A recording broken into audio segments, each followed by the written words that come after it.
conflict of interest. By your reading of what is going on, has the Minister of Interior erred in any way?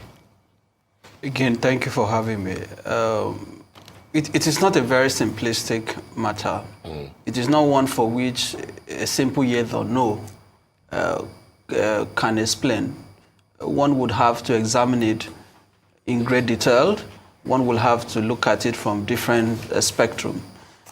The starting point for me is to see that if you look at paragraph 1 of the 5th schedule to the 1999 Constitution, it states that a public officer shall not put himself in a position where his personal interest conflicts with his duties and responsibilities.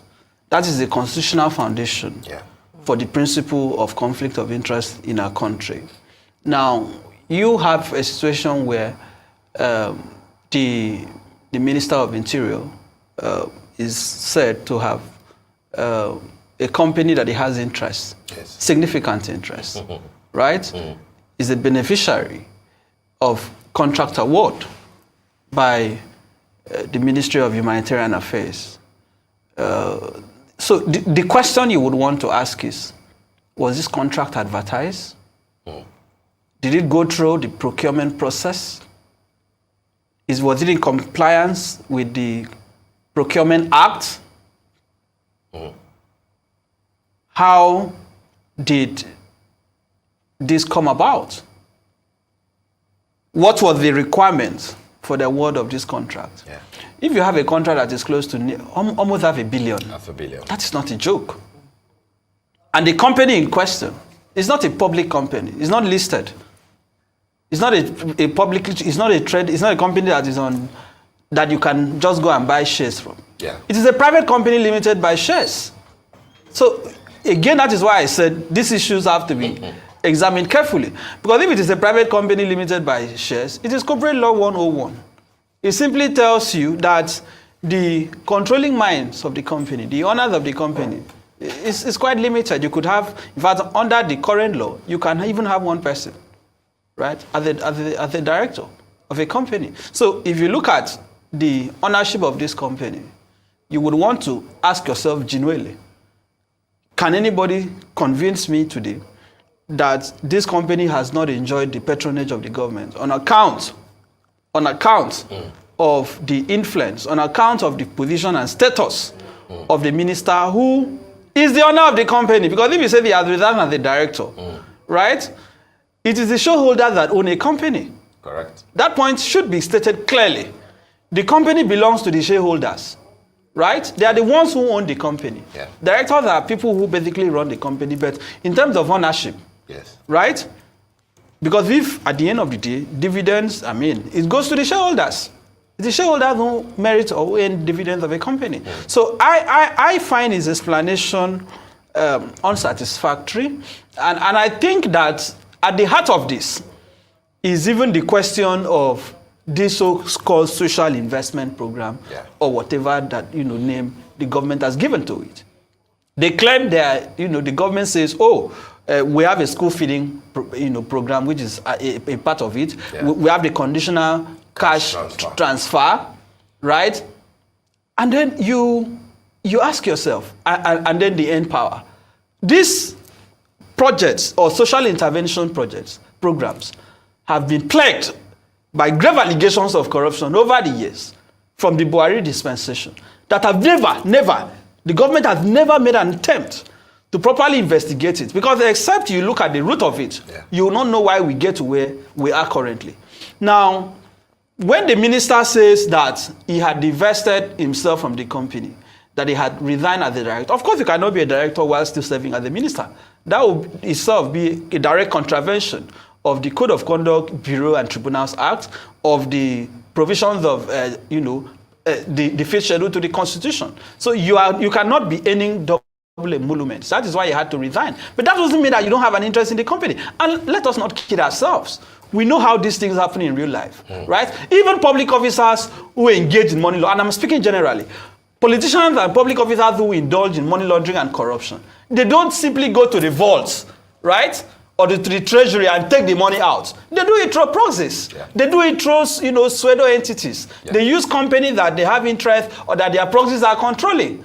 And we know that the real award of contract is not in fact, even when they advertise, the real decision to award a contract, sometimes those conversations take place behind the scene. So I, as a Nigerian, cannot sit here and say that this company earned this contract solely on its own accord, without the possible influence and reference to the minister who has interest in it. But let us go beyond that. We have a situation where and really, I don't understand why they said the president had invited him. Was it for a coffee break? Was it for a tea? What did the president invite him for? Why was it not the EFCC that invited him?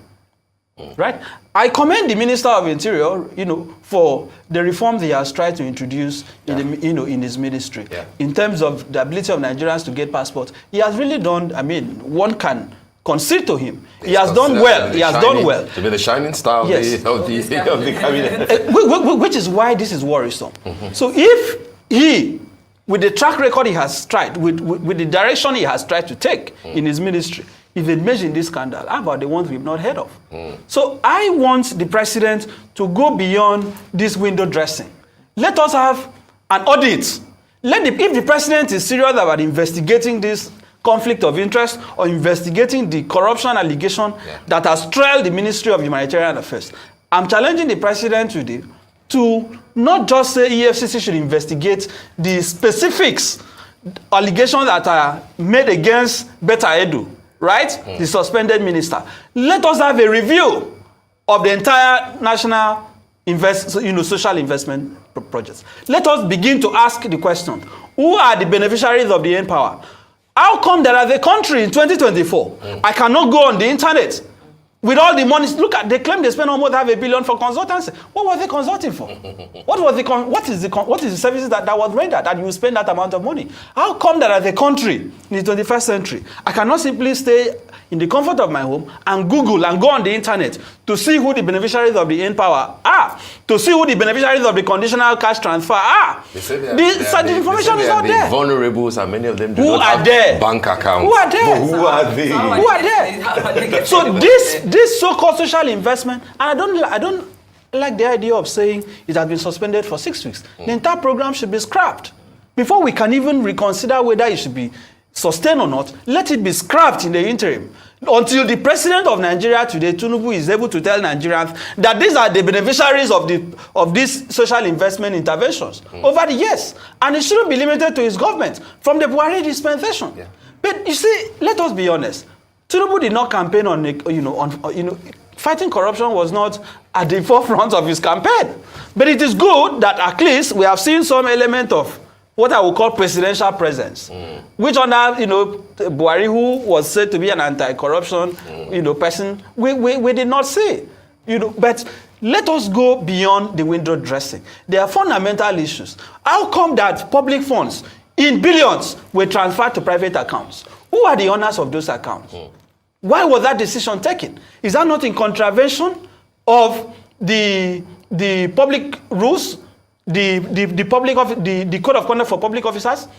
How come that these things will happen? So we cannot allow this kind of infractions to happen, and at the end of the day, it becomes a partisan conversation. Oh, that EFCC has been invited. We want to see people go to court. We want to see people arraigned. We want to see people detained. Okay. So, Mr. Efe, let me come in here. When we look at the minister's explanation that he resigned as a director, but of course, still remained a shareholder in the New Planet Project company, I believe. If we look at the federal government's financial regulation, section 713, that clearly cites that there's a clear warning against the mingling of personal and public monies. Given his position and experience, and I'm even going to make a reference to even Betta Edu, who has now been suspended, overlooking such a fundamental regulation, should that in itself be reason for suspension? Because, like you said, why is he still being invited over to the president's office? This is clearly a breach in financial regulations, in mingling of those monies. So should a suspension first be something that you would I say spark confidence in Nigerians while the investigation is going on? Look, it is not a difficult thing to ascertain, right? You've asked a very sensitive question. It is not a difficult thing. The question is there a political will to really fight corruption? Because if the political will is there, what does it take? Simply call for the account statement of the company. Demand for the account statement where this close to $500 million was transferred to. Let us see it. When that money got into that account, was it moved to other accounts? Right? We call it trailing the funds. Follow the money. When this money was paid to this company, this New Planet Limited, was it moved to other accounts? That is the question that the EFCC should be able to answer in 24 hours. Because it's not enough for the minister to say, oh, I had resigned as the director. When this money moved to the account, who were the final beneficiaries? Which other accounts did it move to? Have they been withdrawn since then? But the money was used, according to them, in 1 month to enumerate, part of the 11 million households that are said to be vulnerable. Which households? I think they are just taking us for granted. I have not seen any benefit. I don't know any household that has benefited from. I don't know if anyone here has known any household. I don't know one household in my village, in my local government or state that has benefited from this. I am aware that look, let's not kid ourselves. This so-called social intervention has basically become a tool for political compensation. Right? Because when you have people appointed into political positions based on patronage as a way of compensating them for the role they have played in your emergence. All right, guys. Good morning, good afternoon, good evening to every one of you, my people. God bless you all for your time with us today. Today is Saturday, 13th January 2024. It's good to be back here again. Mother of all mommy diaspora, good evening to you, mommy. Happy weekend to you. Happy weekend to every one of you right there. Appreciate you all, my wonderful people. Thank you very much, Abu Azi. Thank you for joining us today, sir. I appreciate you. Thank you, Victory all the way. I appreciate every one of you right there. God's power, I can see you. Nena Ogbona, I can see you right there. Kingsley Ogbona, Angolo Emmanuel Shugs, Juliet Okere, Veronica Obano, Madatu Sabi in the building. Thank you very much, my wonderful people. Vitos Akwabelen, thank you. I appreciate you all. Amaka Afojebi, thank you very much, madam, for joining us. Edward Eguavon, and many others right there. Thanks for your time with us. I appreciate every one of you. Please help us to press on the like button and help us to share as well. The reason why I have to quickly come in right now, you can listen to that young man there speaking for the voiceless. He was asking a question that I have been asking. Maybe some of the questions, or maybe that same question you guys have been asking. This money these guys are disbursing out, can we get one genuine person coming out to say, I have benefited from this? Yes, that is what that man was asking just now. Who have benefited from this money this satanic group of people have been sharing in the name of they are helping the poor? They will buy rice, people will go hide the palliative and all that, So, my people, I want you guys to listen to this man because we are not done with him yet. I want you guys to listen properly how he analyzed the whole issue between Betta Edu, the Minister of Interior, Tinubu, and all of them. Help us to press on the like button. God bless you all. When this money was paid to this company, this New Planet Limited, was it moved to other accounts? That is the question that the EFCC should be able to answer in 24 hours. Because it's not enough for the minister to say, oh, I had resigned as the director. When this money moved to the account, who were the final beneficiaries? Which other accounts did it move to? Have they been withdrawn since then? But the money was used, according to them, in 1 month to enumerate, part of the 11 million households that are said to be vulnerable. Which households? I think they are just taking us for granted. I have not seen any benefit. I don't know any household that has benefited from. I don't know if anyone here has known any household. I don't know one household in my village, in my local government or state that has benefited from this. I am aware that look, let's not kid ourselves. This so-called social intervention has basically become a tool for political compensation. Right? Because when you have people appointed into political positions based on patronage as a way of compensating them for the role they have played in your emergence, they see that, look, it is my right to take public funds. That's the way they see it. Why will you have public funds being transferred in billions at a time that inflation is killing the country, At a time that the National Security Advisor Nuhu Ribadu has said that the country is bankrupt, at a time that our debt servicing is nothing to write home about, at a time that we are borrowing to service debt, we borrow to repair what we borrowed earlier. We are still hearing billions, hundreds of millions. These things can look like a joke, but it's not a joke. So let the president of the country come out today and say, yes, I am honest about this investigation. I am giving the Minister of Humanitarian Affairs 2 weeks to publish on a public platform, publicly accessible platform, all the beneficiaries of this social intervention since they were initiated under the Buhari administration. Because they are public funds. If you don't do that, then we are wasting our time. You're wasting our time. So this explanation by Betta Edu, by the Minister of Interior, they are not satisfactory. Nigerians are not satisfied with it. And the other aspect is even the amount. Inflation of contract. What sort of consultancy did this company offer for close to half a billion? Exactly. What were they doing? Because if you say consultancy, I can sit here and give advice and just talk. Exactly. That is consultancy services. Most times it is intangible. Consultancy most times is not something that you can. So you are telling us now, telling Nigerians that you spend $500 million on consultancy, right? You see, because these people deliberately weaponize illiteracy on most Nigerians. That's why you see that we have more of Nigerians that is gullible than Nigerians that are not gullible.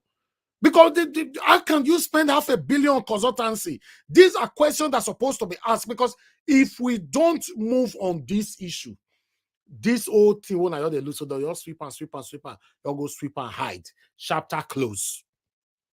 Lay your hands on. So what exactly were the services that were rendered for the amount? And who set this amount? Did it go through the board?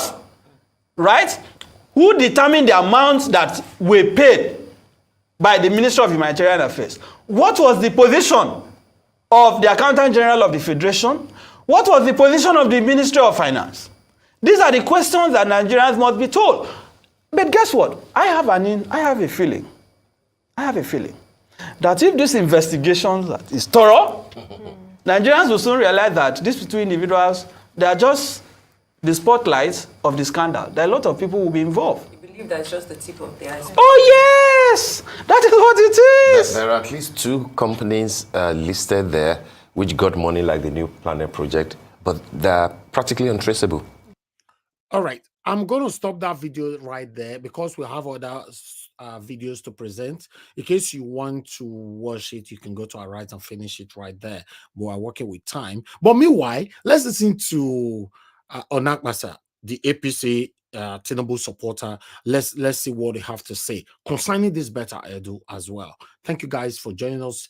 Martin Benjamin, I can see you right there. Thanks for joining us. Good evening to you, Ben. I can see you as well. Thank you very much, Michael Organamara. I can see you guys. Press on the like button. I appreciate every one of you. I'm going to post out a link right now as this video starts to play, so that for those of you that want to join this broadcast today, just join us. I understand it's Saturday, it's weekend. Most of you are not always available at the weekend, but if we have only 1 or 2 with us today, we take it like that and we close the broadcast. But meanwhile, let's take this video quickly. You know, so there are these teething problems. If it's a question of what is governance? It is action and reaction. You understand? Okay, you place something on the table, and then you check how you check its trajectory, and you know what to correct, how to course correct, and so on and so forth. That's what our president is doing. You understand me? What was to be expected in a situation where a president has made funds available for the poor? And I can tell you anytime, any day, that President Tinubu's heart is so close to that of the downtrodden.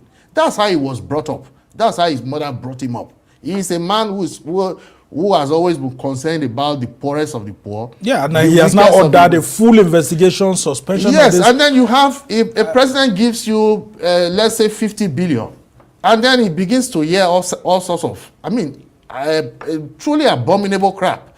You know, there's 3.5 billion here, there's a 500 million here, there is so and so amount here, it must be really, really galling to him. You understand me? All the executive powers of the federal government are vested in just one person, the president. He's the only person with a mandate. There are only himself and his vice. That joint ticket, they are the only people that anybody voted for. And every other person there is an appointee.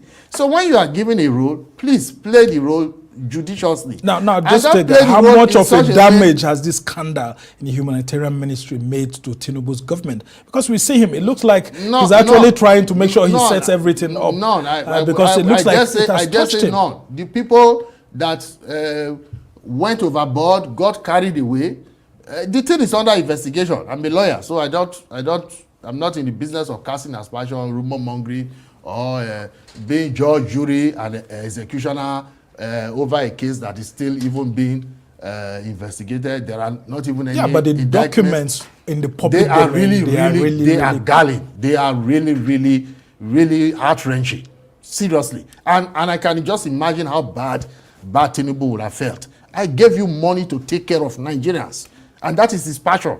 And then these monies are just disappearing. Well, the opposition are saying that it looks like APC has made the humanitarian ministry a honeypot, beginning from Buhari's tenure up until now. And that's why the CPC wing of APC appointed Sadia Umar Farouk, who was his former treasurer, to go in there and do some things. And we are seeing Better Edu, who was former APC national women leader, being sent there. Political party people being sent into the humanitarian ministry. Not at all.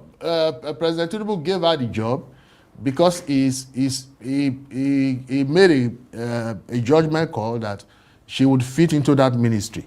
Now I'm not going to judge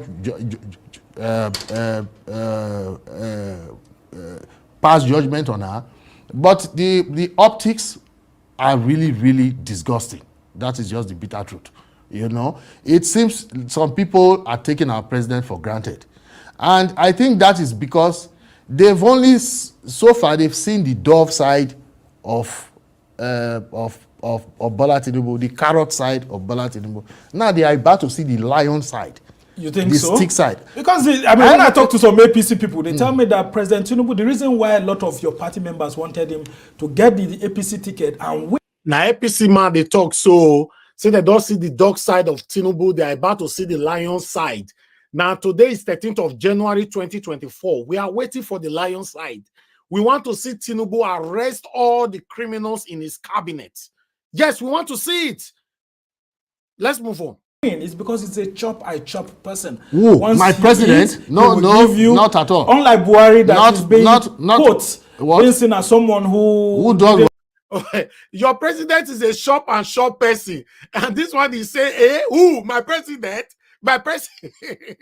We want others to actually, and then we are talking of 39 billion and what did you see? Were you able to account for anything from that era? But do you know the number one anti-corruption fighter in the entire history of Nigeria is President Tinubu? Tell me. It is not to make Tinubu even starts it from an infrastructural, an architectural standpoint. He first of all starts blocking leakages. People, unbeknownst to a lot of Nigerians, they don't even know what our president has been doing. Well, that's why you're here. Yes, blocking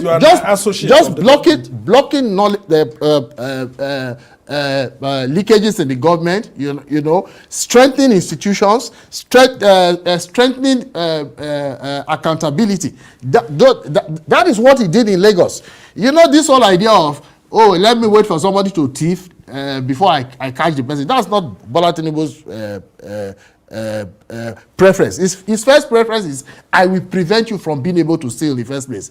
Then if howsoever you succeed in passing through a crack to steal, well, too bad for you because I will pounce on you.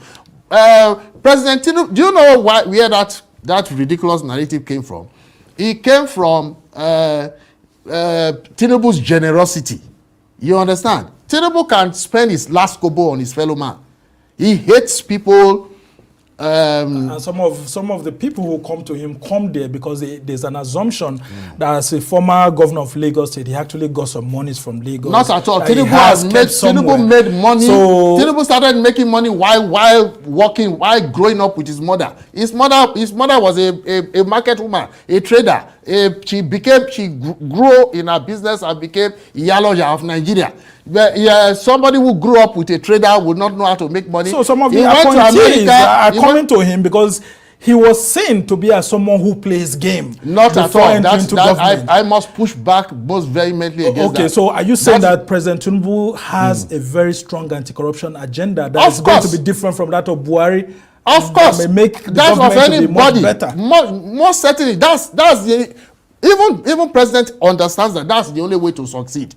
But that is even his But he didn't make it an issue during the campaigns, and you were part of the campaign team. I didn't hear APC making anti-corruption, fighting anti-corruption as a major issue during the presidential You didn't read campaigns. our platform, our manifesto. But it wasn't one of the major issues, though it's contained in your manifesto. It was. I refute that. It was. Okay. So you mentioned something which I think I would have to put you on the hot seat here, that President Tinubu is fighting corruption better than past government. Do you know that it's former President Olusegun Obasanjo that established ICPC, that's the Independent Practices, Corrupt Practices Commission? Joined now by senior advocate of Nigeria, who's joining us, Mike Ozekhome. Thank you so much for joining us on News Night. Right. Thank you so much. Good to see you.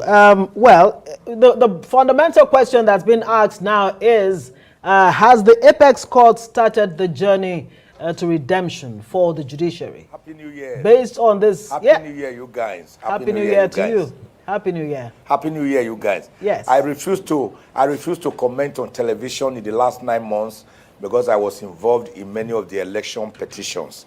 I did not want to comment on any case that may be sub judice. So deliberately, very decisively, I left commentaries on television. Now, Mike Ozekhome is back. Are they causing confusion? Excited to see that you're back, and we love the smile. It's a good smile for us for the new year. But let's start off by, talking about some of your key concerns. You have said that the appeal court didn't quite do well in the run of play to people seeking justice in the last elections.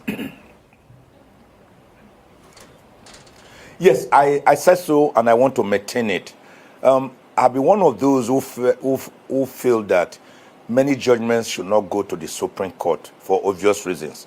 The docket of the Supreme Court is overcrowded. The justices are overwhelmed.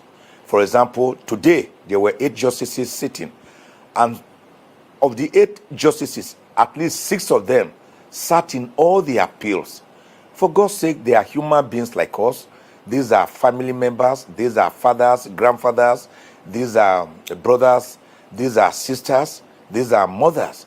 And they seem to have devoted the whole of their life since the pre-election petition started in September 2022 up to now to nothing but serving the nation.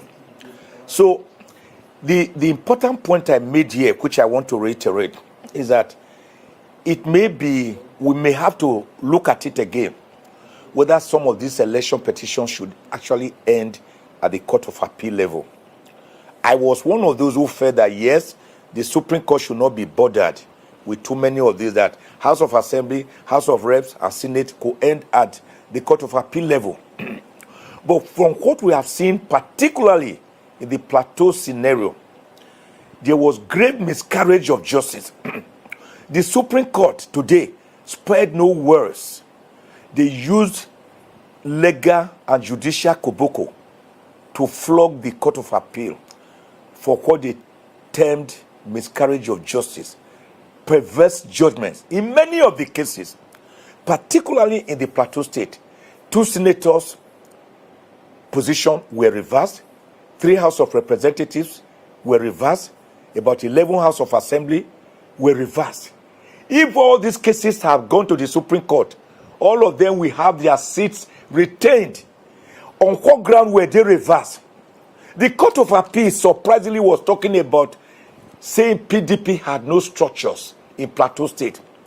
When the PDP structures, membership of a political party of the PDP, nomination, congresses, primaries, when did they become part and parcel of matters that the court can have jurisdiction?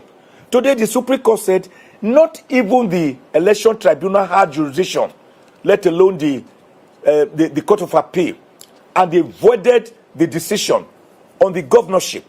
They would also have voided the decision on the 2 senatorial candidates, the 3 House of Reps, and the 11 House of Assemblies. Injustice has been done to them. What is the remedy now? That is why I'm going to now review my stance with all respect, humility, as a constitutional lawyer, of saying that, yes, these cases should go to the Supreme Court as the final court of the land. We saw grave injustice today, and my heart has been bleeding. People voted for by the electorate were removed by the Court of Appeal, which had no jurisdiction over the matter. I am sad about it, and I don't think it should ever happen again at all. Right. Today, guys, I watched the Supreme Court carefully. Yes, the Supreme Court has some challenges of recent. Some of them had to do with the Imo State governorship election matters. The hope. I guess so now. Yes, somebody they talk on the background for national TV. Let's rewind that back. On a national TV, listen. Guys, I watched the Supreme Court carefully. Yes, the Supreme Court has some challenges of recent. Electorate were removed by the Court of Appeal, which had no jurisdiction over the matter. I am sad about it, and I don't think it should ever happen again at all. right. Today, guys, I watched the Supreme Court carefully. Yes, the Supreme Court has some challenges of recent. Some of them had to do with the Imo State governorship election matters, the Hope Uzodinma case, and then the Machina case in Borno concerning Ahmed Lawan. Some of them were grave challenges. But today, the Supreme Court came out smoking as not just a court of law, a court of justice, and a court of equity, but as also as a public policy making court, by showing the way forward, by telling the people that we are not here to carry out what Ozekhome, which are formulated and modeled after Wikipedia, calls judocracy, that it is now the judiciary that delivers governors, senators, House of Rep members, House of Assembly members, and even president. Today, I got up after the Supreme Court judgment in the Cross River State governorship election, which by the grace of God, I won. To praise the Supreme Court. If I may comment at this point very quickly. Doing what the people... Yeah, Professor Ozekhome, just allow me to butt in here. Yes, Since sorry. you described the action... you again. I'm yes. sorry. I wasn't hearing. I know we could, I mean, 2 hours is not even enough to have a chat with you. Got removed, so I was battling with that. Yes, that's understandable. Apologies for that too. Well, you say that at the appeal court level, there's a tendency towards judicial rascality. So, I mean, against precedents that's already been set by the Supreme Court over and over again, what should happen to such judges? Yes. Should they be sanctioned? What is the role of the NJC in this matter? I think the NJC should look at it. The NJC should look at it. And it's a very critical issue because some of the things that give the judiciary a bad name, and I told the Supreme Court today when I stood up, I've defended the judiciary for 43 years since I became a lawyer. And I'm very proud to have always defended the judiciary, including the Supreme Court. Because like Alexander Hamilton once put it in his Federalist paper number 78, out of the 85 Federalist papers, the Federalists, John Jay, Thomas Jefferson, Madison. First person speak finish, I'll end the show. I don't even supposed to be here weekend, as you know that I've talked about that all the time, but I'm just trying to keep to my consistency. But meanwhile, let's take this one quickly. As you can see there, 99 oppressed. Peter Obi should not waste his time, energy, and resources to contest the 2027 presidential election under this INEC and judiciary. If he does, he will lose woefully. Pido Nigeria. I talk this one. I will not support him. It is a waste of time. All Nigerians need now is electoral and judicial reform. Okay, people responded to this, but I'm just going to take it from here as we see it. You know, Royal Spotlight is saying, you just validated my position. If the same criminal element in all the instructions like INEC, judiciary, and armed forces that combine to ring elections are still in position, no way for Labour Party or Obi. So that's what this one is saying. And it went on, I believe it went on there, yes. So, okay, no, so that reform come total removal of the element, we change everything, but who wants to do reforms? Who wants to remove them? I keep saying the youth, people are docile because we are yet to exert our power that belongs to us. When the people are ready, that change will occur, because this element will keep doing what they do because they have impunity and strong backing by themselves and themselves alone. This is also one of the things that I talk about here as well. You know, that a lot of people, we are not yet ready. That is just the fact, you know. So a lot of people responded, we will support Peter Obi if we decide to contest in 2027. However, we must push for judicial and electoral reform before the next election. Then that's the question the other person was asking just now. Who is going to reform it? Who is going to change these things? So, you know, there's a lot of reactions here, but I'm not going to take much there. I just want us to start talking so we can take it from here. Thank you very much, my people. I appreciate every one of you. Good morning, good afternoon, good evening to every one of you. Please press on the like button and help us to share.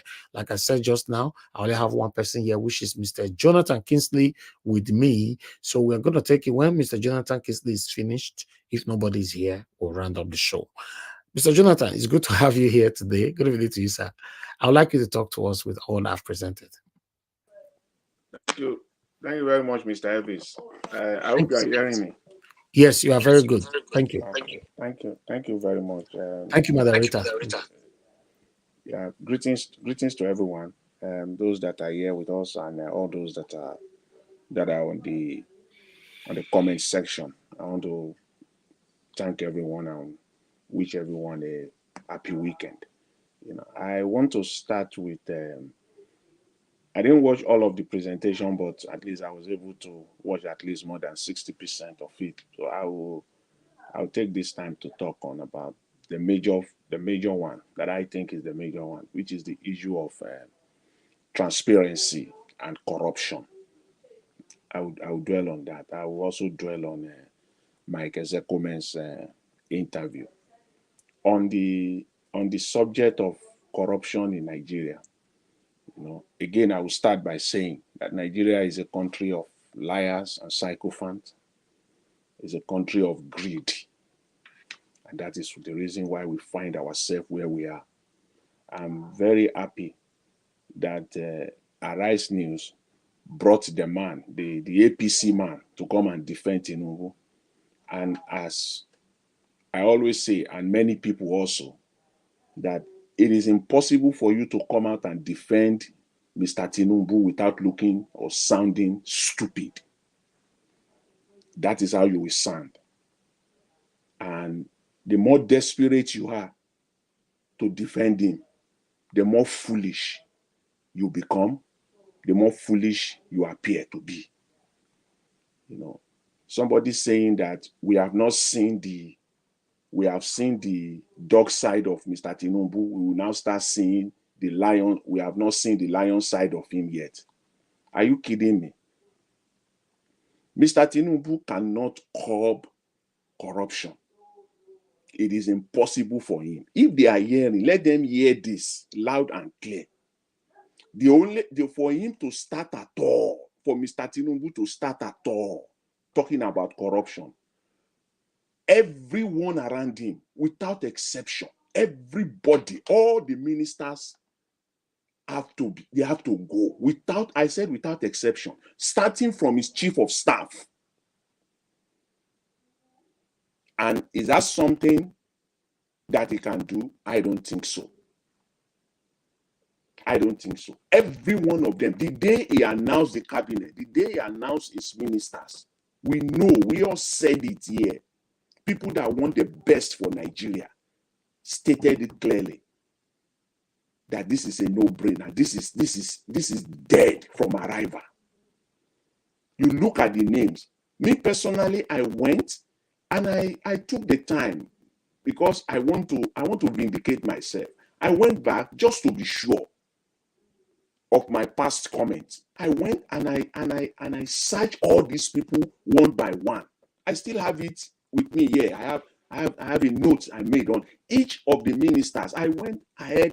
I took time. Took me about 5 hours a whole day, just in between my work. I was just going back and forth, one by one, each of those names, going back, searching, looking for. Let me even just to be sure.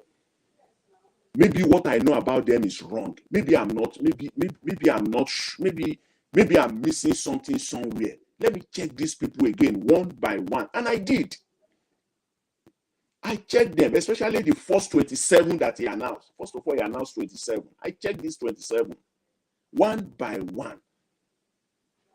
Nigerians, that the moment I concluded that, I know that these people cannot do anything for Nigeria. I vindicated myself. I know that this is dead on arrival. All of them, you look at their past, what they have done. Those ones that have held positions before, what is it that they delivered then when they were, past ministers, the positions they held in the past? What is it that they? No, nothing. Health minister. Now, who is now the agriculture minister? What is it? And they are parading his name as if he's a saint, saying he's a professor. He's done this, he's done that. But go and look at him when he was Minister of State for Health during Jonathan. What is the state of health in Nigeria? You look at people's antecedents, look at their past, then you can make a prediction to a very large extent of what they will do. People are parading, people are shouting, David Umahi, the former governor of Ebonyi State. Are you kidding me in Nigeria now? David Umahi become the Minister for Works and Housing. We're deceiving ourselves. How could David Umahi now? How could he even find himself in the cabinet in the first place? If he were so good, where is Ebonyi State today? Look at the index. Ebonyi State is like it's not even. It's in the last 3 or the last 4 of the states in Nigeria in terms of everything. Ebonyi State. What is it? Is it the healthcare in Ebonyi State? Let's face that. Is it the roads? Has it transformed Ebonyi State to the roads and the streets in Ebonyi State to gold in his 8 years there? That he merited him becoming the Works and Housing Minister. What is the housing structure in Ebonyi State that he now merited him to now become? It's all paying them back. That's what the guy in Arise News was telling the Tinubu surrogate. It is chop and chop president. And he was trying to defend the stupidity, the indefensible. It's chop and chop, of course. So when you look at these people line by line, one by one, they can't do anything. So here is my position, my advice to Mr. Tinubu, and if he wants to start at all, I want the good for Nigeria. If he wants to start at all, there is no single one. They are all political appointed to the court. Fine, political appointment. Fine, you can reward your supporters. Fine, you can reward those that work with you during your campaign, that supported you, that see you through to be where you are. Fine, but it is not on the compromise or on the platter of. You don't put them on the platter. You don't put Nigeria on the platter rather. Just because you want to appoint someone that supported you. No, Nigeria should come first. Even if you supported me throughout my campaign, but there's nothing there. We can settle this differently in another way. But when it comes to Nigeria, as long as you are playing that nepotism, you are going nowhere, Mr. Tinubu. Every single person under your cabinet cannot deliver. If you like, you take it. If you like, dismiss it. We haven't started yet. The party has just begun. We're just seeing it. None of these people can deliver. I have one example I want to give here. The other interview, still talking about this corruption and this transparency thing in Nigeria, issue in Nigeria. The money that they gave out, you cannot attribute it to one person, one Nigeria, apart from photo ops that they gave us. They went to the marketplace, go and meet those women that they can't even eat one meal. They carefully selected them and put them on TV for propaganda, saying that they have collected 20,000, that this 20,000 now will transform their entire family, their life forever. Everybody know that these are just photo ops. These are just, as they call it in the tech business, they will say prepaid. These are prepaid people. You have paid them to come and do their job, 20,000. Appear for 5 minutes and say those don't know. Where are the list of the beneficiaries? Where are the lists? You can't put it out, Mr. Tinubu. The box stops on your table. I'm not calling any minister. It is you, Mr. Tinubu, 100%. You are responsible. So you have to deal with it. In the United States, during the COVID, they did the same thing. They gave money to individuals. They gave money to institutions. If you go today to the website, you will see the list of all the institutions. If you don't have patience, the list goes on and on and on and on and on and on and on and on, almost like 200 pages. You will see all the names of people that they collected the money. Guess what? I want to mention 2 names that were on that list. Harvard University received money. LA Lakers received money. When people saw it and they cried out, Harvard returned the money back. LA Lakers returned the money back. Are you kidding me? LA Lakers collecting COVID money? What is it? Yeah. And they even came out with a press statement saying that it was an error.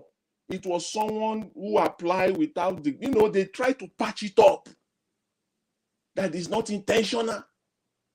Harvard returned the money back. I think Harvard collected almost about 20-something million. Say, why are you taking money, Harvard University, for crying out loud? And you see in Nigeria, rich people collecting poor people's money. These are poor people's money. And you are collecting it and you are happy. Wearing babariga all over the place. Flying private jet with poor people's money. You are wicked. Harvard had to come out with a press release statement and to apologize. You can't collect poor people's money. In Nigeria, they are living on poor people's money. saying that we are rich. The first lady saying that we are rich. We don't need Nigerian money. Are you kidding me? You have been living on Nigerian money all your life. You don't have any money. And even the one you have collected, is that not enough? Go and sleep. But yet you are still taking the poor people's money. You are stealing. You are living on the poor people's money. You are not living on your own money. Give the poor people their money. Give Nigerians their money. Stop stealing their money. If Mr. Tinubu is serious about this, let Mr. Tinubu, as I've said it, they are hearing it one way or the other. Let him mandate. If he's not going to ask them to go, mandate them today that every project, every of your own projects that you supported, that you have been parading to Nigerians, and that you have incorporated into the budget, and that you have given mandate to the ministers to execute those projects. Tell those ministers to come out today, starting from today, that they should come out and tell Nigerians, line by line, what those projects are, when those projects will be implemented, the amount of money allocated, and when those projects will be completed. Who are the beneficiaries, or who will be the beneficiaries of the contract that will be awarded to execute those projects. Let them come out. That is the beginning of transparency. Without you doing that, you are lying. You are lying. If you don't do that, no, there's nothing you do. That is your acid test. That is the starting point. If the Minister of Agriculture will come out and say that the money allocated to the agricultural ministry, money going to farmers, these are the list of farmers. Go to this website, you will see the list of farmers that are beneficiaries. They will list it out. All the projects, all the agricultural projects, you will give Nigerians the timeline. We will complete it in 24 months. We will complete it in 18 months. So that people will hold you accountable. Comes 24 months time, come 18 months time, they can come to you, Mr. Minister. You said this. What happened? Not this vague thing, just to be stealing people's money. Let's call it what it is. Corruption, to me, is still a big word. Many Nigerians don't even understand the meaning of corruption. It's a big grammar. Let's be factual about this. That word is still a big grammar. So they are stealing, they thief. Thief. Every Nigerian understand, go to school or not go to school. Say somebody is a thief. Now, say they are thieves. They steal your money. They steal people's money. That's what they do.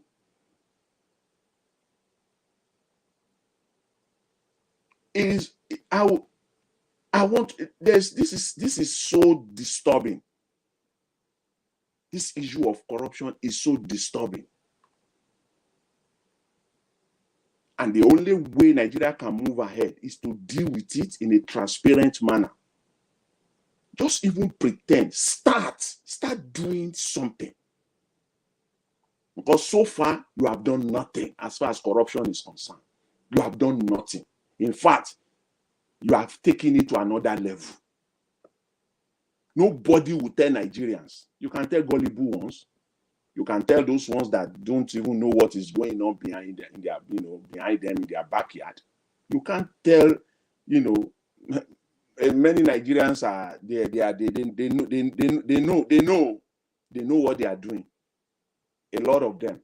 You can't tell them that Beta Hedu just collected the money and on our own, the money is on our own. No. And you can't even tell us that all those people have said it. It's not that Beta Edu just liked them so much and he decided to award it to them. No, it is not. It is chop and chop. I will chop from your ministry, you will chop from my own ministry. That's how it is. It is chop and chop. It's chop and chop president.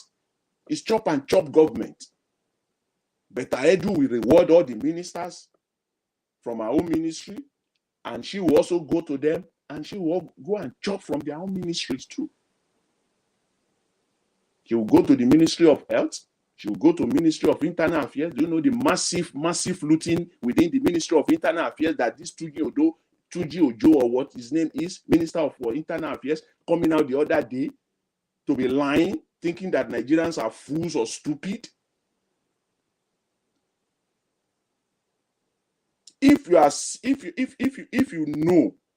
you know that these names, all these names, the people that are involved in this humanitarian ministry saga, all the people that collected the money, all of them should be investigated. All of them should face the law. They should face the full wrath of the law.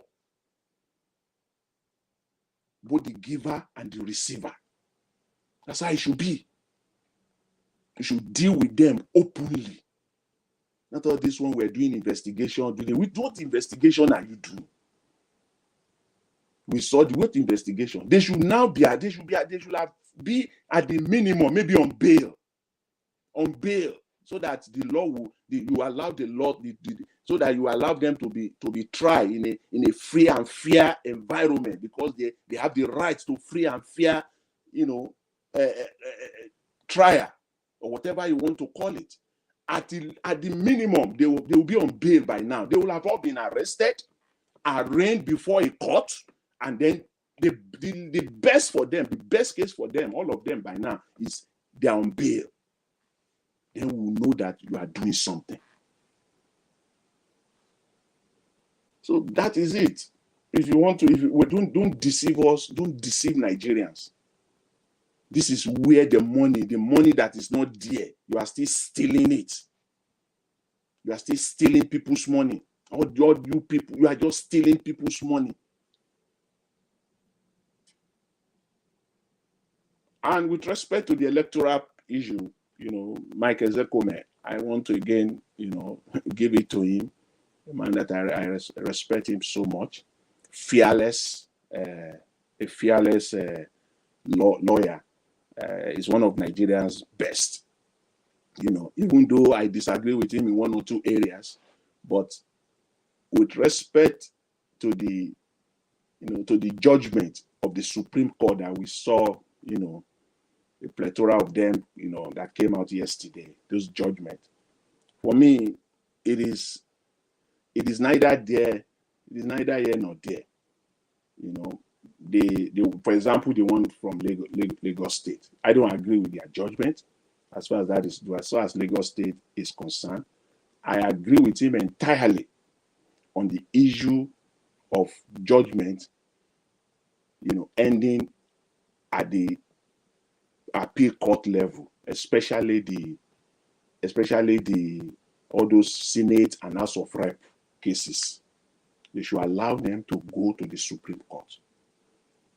Since we don't have a transparent and honest judiciary, most of these judges at the appeal court, all of them are compromised. And I can say that based on the judgment that they delivered. You cannot tell me that the judgment in Enugu State is a fair judgment. The issue of forgery was clear, and they turned the other way. They completely turned the other way.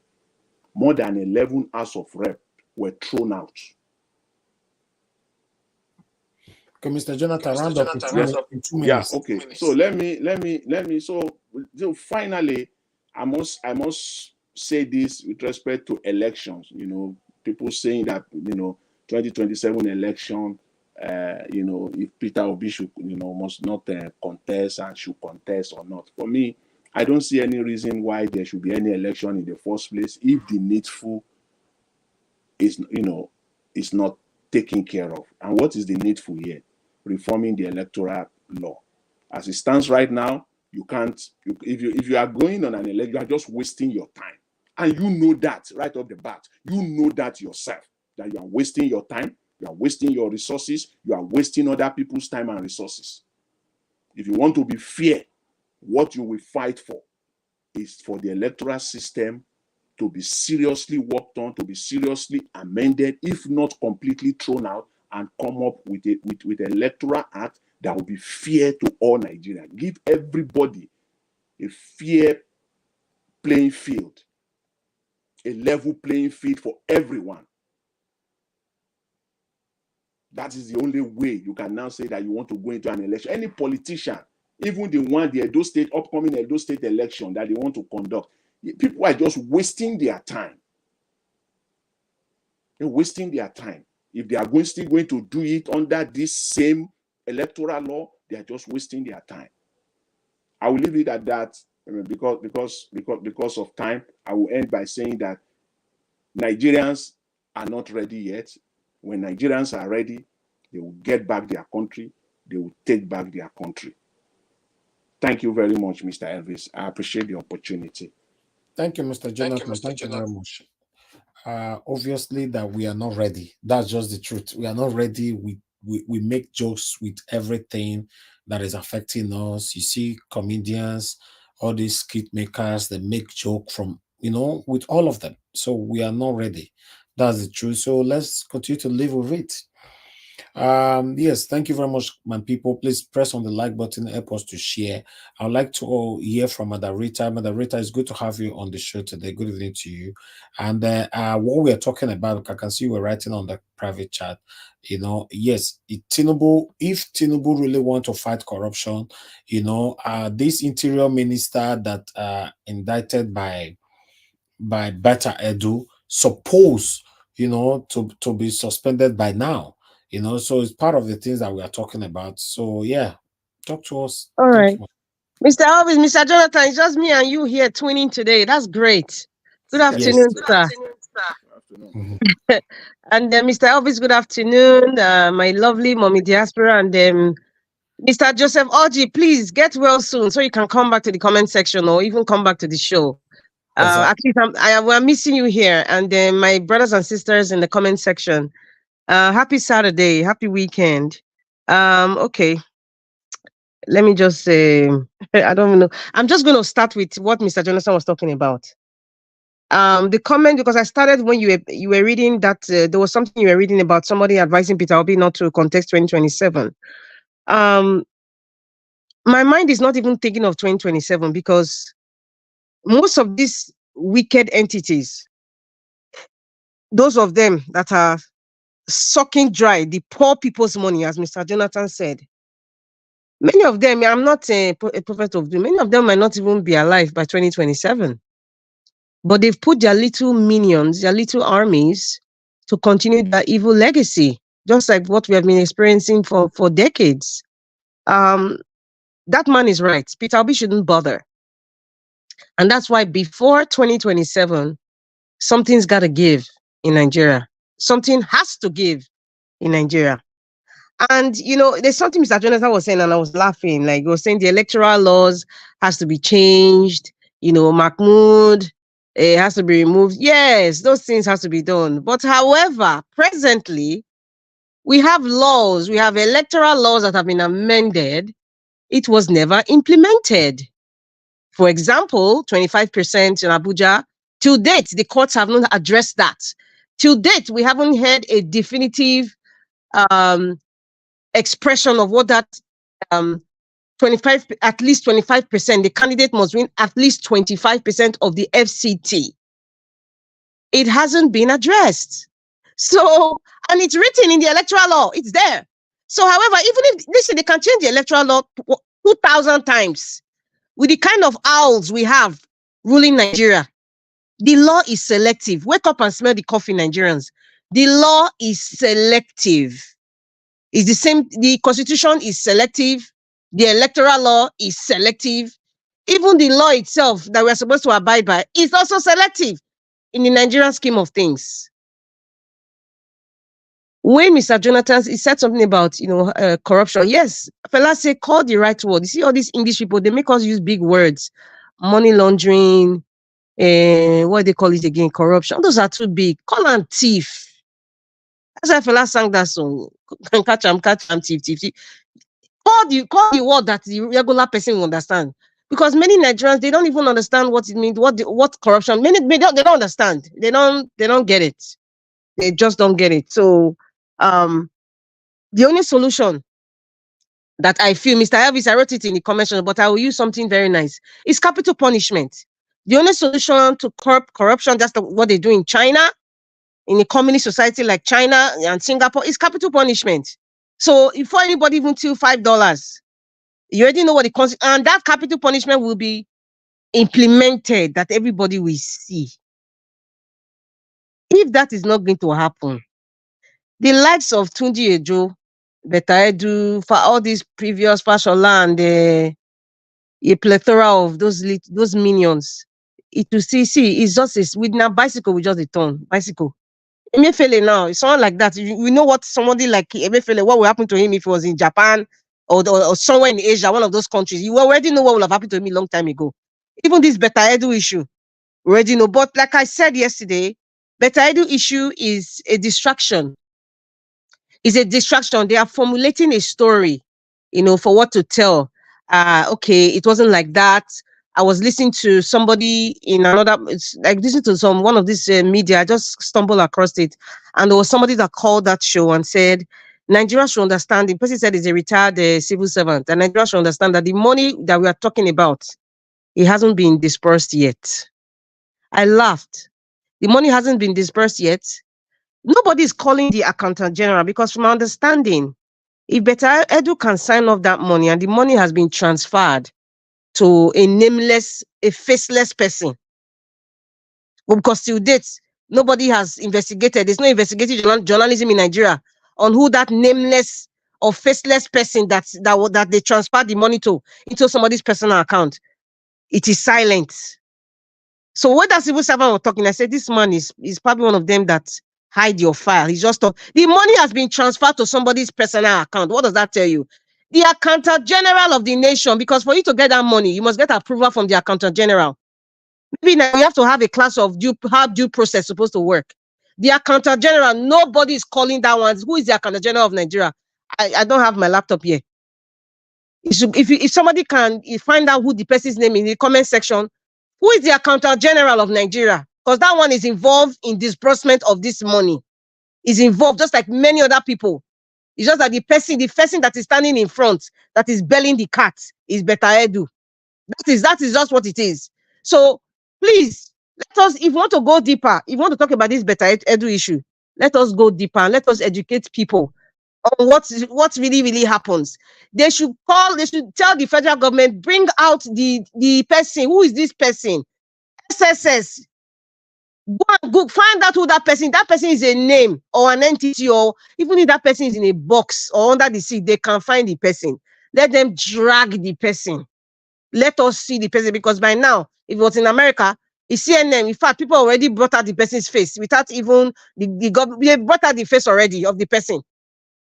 So who is that person? Better Madam Farouk, Halima Shehu. Who are all those people?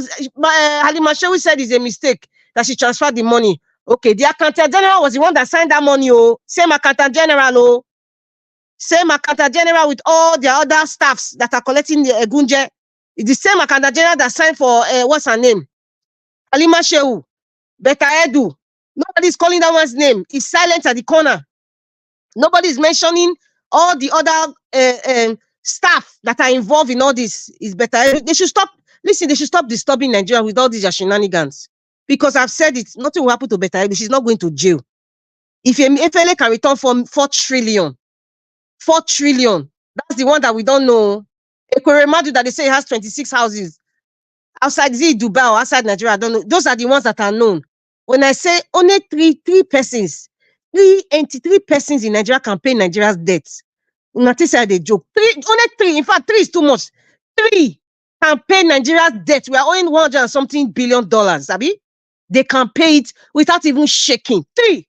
You don't need to go far. Just 3 people can pay Nigeria's debt.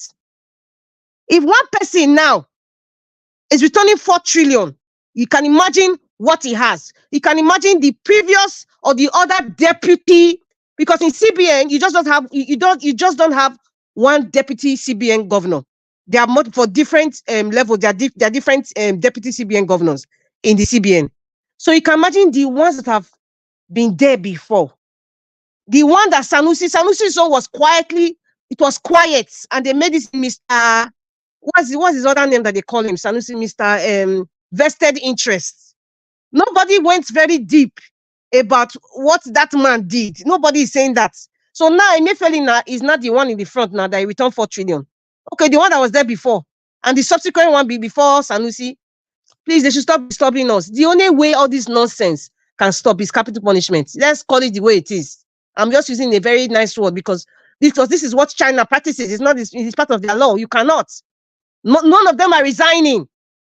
Even to Better should have even resigned at first, even because nobody wants a stain on their name. You should just resign immediately. It shows that you have some sort of dignity. Whether the accusations are true or not, you resign immediately. That shows that, oh, this person has some character that I need to look up to. How many people have resigned? Tunde Ojo, has he resigned? Accountant General by now should have resigned.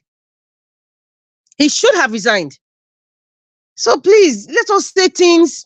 Let us not just look at things on the headlines. Let us try and go deeper. That's just my advice. Because when I look at these things, certain things, when you go deeper and deeper, it's like it's a Pandora's box. If you open it, you'll be so shocked with what you see. It's more than that. It's the same way I told Nigerians about this. You see how many is it? 250 million naira SUV for the people of the Senate and Federal House of Rep. I say it's beyond that. Just don't look at the title. Who is the contractor? Who did they contract that money to for Toyota? Who signed those live contracts? The same question I keep asking for so many years. Who is the families in the north that's taking over NYSC? Those uniforms, do you know where they get those uniforms for? There are certain things that have been stamped and sealed against Nigeria and Nigerians that we don't know. We just see things on the surface, we shout, and it's good. No, we need to start calling out people's names. Accountant General, please come and explain yourself. How and what gave you the authority to decide to disburse that money to Better Edu? How? We all know Tunde Ojo he has a proxy for that. We all know he's just saying, I'm not part of the director, but your wife is there. Hello? He just came to embarrass them. Anyway, they don't feel embarrassed because they know at the end of the day, nobody's going to jail. And I'm saying it, they should surprise me. I want to be surprised that this fraudulent administration will put somebody Better Edu or Tunde Ojo in jail. Let them surprise me, since I'm saying nobody will go to jail. Emefiele will only get detained. He's eating fried rice and chicken. In case you people don't know, he's just there because he doesn't have his freedom to enter his SUV or travel to France or Seychelles. He's eating fried rice and chicken in that incarceration in Abuja. In case you don't know, he's under AC. His skin is still the same, still looking fresh. So please, it should stop disturbing us. You see, Nigerians, we need cleaners. I beg, we need cleaners from top to bottom. Nigerians need cleaners. And anybody coming to defend the apparition in Aso Rock is as good as the same thing as well. The apple doesn't fall far from the tree. You cannot ask for someone to give you what they don't have. This person that is there is a known drug baron. Not identity not known. The style of siphoning and stealing money, public funds for himself. Alpha Beta has not even been talked. How he even acquired TVC land. Nobody's questioning that. How he acquired body loan when he came in 1999. How he converted Lagos to an Agbero capital in Africa. Nobody addressed. So such a person, what do you want from that person? Don't expect apology. Don't expect explanation. Don't expect them to care. Don't expect them to give you the dividends of democracy. Don't expect them to be truthful. Don't expect them to give you justice. Don't expect them to give you equity. Don't expect them to give you the best that every human being deserves. Don't expect the quality of your life to be better in Nigeria. Don't expect it. Nigerians, stop expecting it. Stop praying about it. Do something about it. Do something about it. We have been praying. We have been fasting. We have been praying. Catholic Church, prayer for Nigeria. There's a prayer for Nigeria in Catholic Church. If you're a Catholic in Nigeria, it is there. There's prayer for leaders. It's all over. People are fasting. People are going to Shiloh. People are going to what? When they pray for their personal needs, they will still bring that the GO will say, okay, let us pray for Nigeria. We have done it. Where has it taken us to? Where has it taken us to? Don't expect all those things from these people. They've taken over the clergy. They've taken over, in fact, the religious sect. They've taken over everything. The judiciary, they've taken over. We have thieves. The Senate, those people are supposed to be making laws. You think they're making it for you? You think they're going to change it? They're going to say that, okay, let us change the constitution. Let us bring back 2014 confab report. Let us discuss. You think they're going to bring that? Are they going to question Beta Edu? Are they going to listen? What Oshomola even did, bringing that man from the is he the Oga of the director of prisons or of the correctional service they call it now, and telling him how much is dog food, 800 naira, be 1,000, and a human being. All those ones, this movie we are watching. What will happen after then? What will happen after that Oshomola's display of that movie we watch? I call it movie. Do you know why? We have seen the replay many times. It's just different seasons. We have seen it so many, and nothing happened. Status quo remains. Status quo remains. As for Chief Michael Ozekhome, a man that I really admire and respect, I think people like that, somebody like Ozekhome now, SAN, I see him as, every time I hear him speak, I'm like, why can't this man even rise to one of the Supreme Court judges? Why? We have great men like this. There are very few in Nigeria, but maybe for some reason, there's definitely some politics around it, or maybe he doesn't want to be involved. Because somebody like him, when you hear Abakoba speak, and you're like, okay, these men, I see them, they're like more intelligent in the way they speak, the way they explain the law, they break it down. What we saw in the judgment in August or September was rubbish. I was hearing judges that couldn't even be very concise. They were reading like they were in KG2. They couldn't really, you're not reading like eloquently or even in simple terms. They were talking like garage people. So I now look, I say, how did this, listen, Nigerians, you should be asked questioning. How did some people get to a certain position? You just wonder. How? Is it just in Samani? Like, is this just reading the book? And you just, I don't know. I don't know how it works. I'm not a lawyer. In law school, how did they pay their way?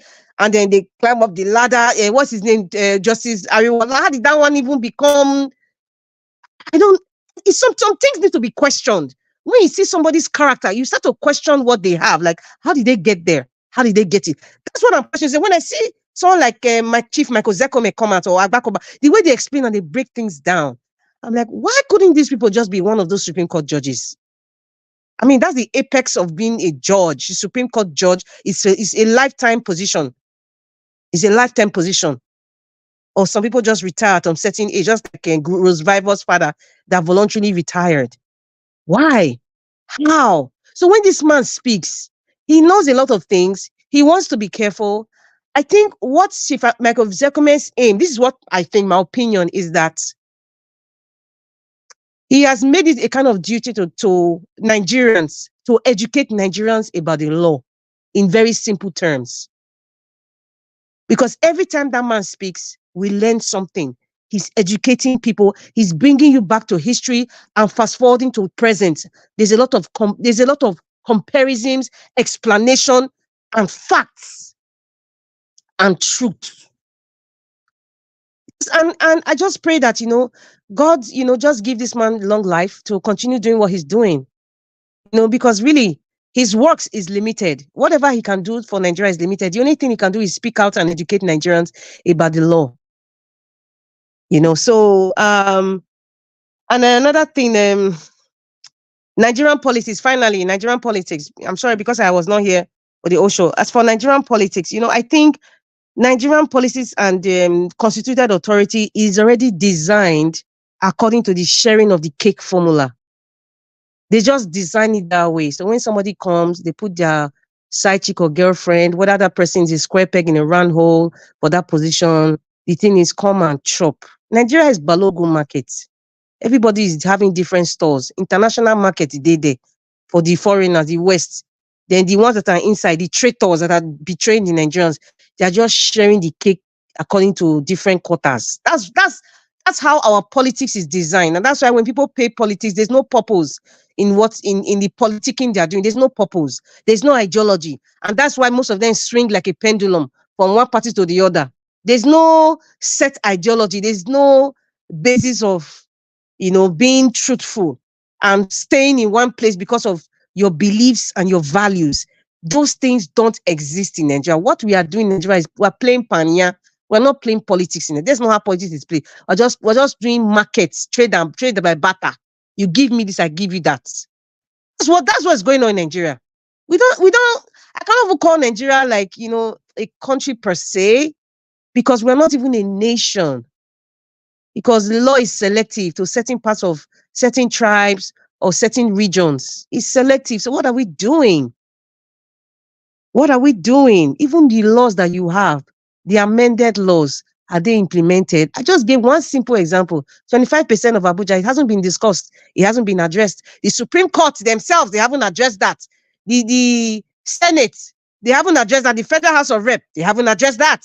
So that we can put it, okay, this is what it is. 25% does not mean that you must win. In fact, the Supreme Court did not even address that in their judgment. They stylishly cut off that. Justice Mary Odili, where are you? Come and talk now. Where are you? Let's be calling their name. Listen, as long as people are crying, as long as people are suffering from the wickedness of this oppression of the people who have stolen our mandate, stolen the future of a lot of Nigeria, as long as people are still crying, people are still dying from bad roads, bad healthcare system, fake medication, all sort of vices, kidnapping, murder, all sort of things. As long as people are still crying, these people will not have peace. And Nigeria will not have peace. Capital punishment is the solution to end all this.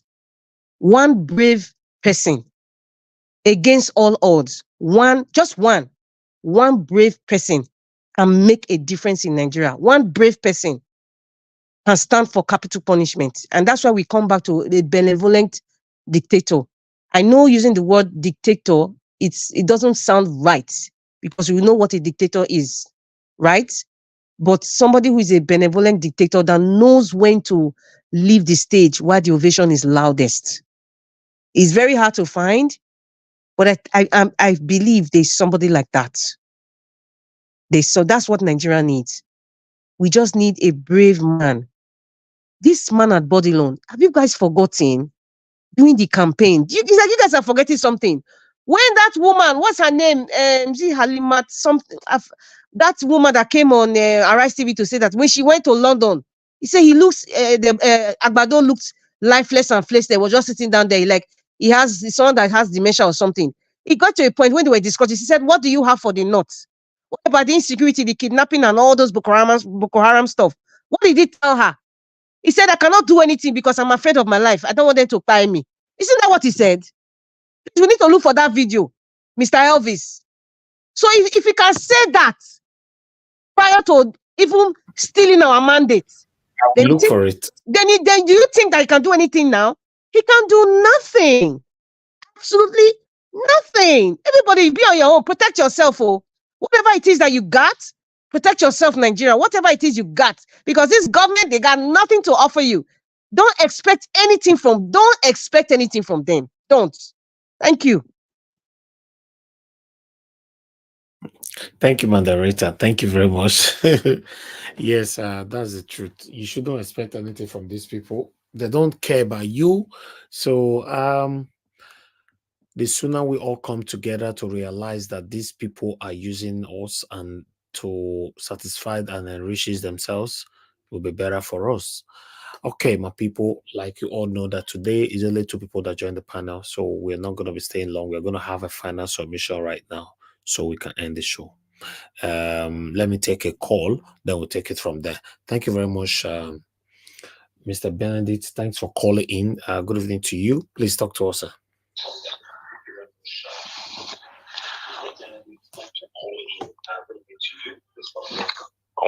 Good afternoon. I just want to agree with what the Madam Britta just said right now. She said everything that has to be said was what she said.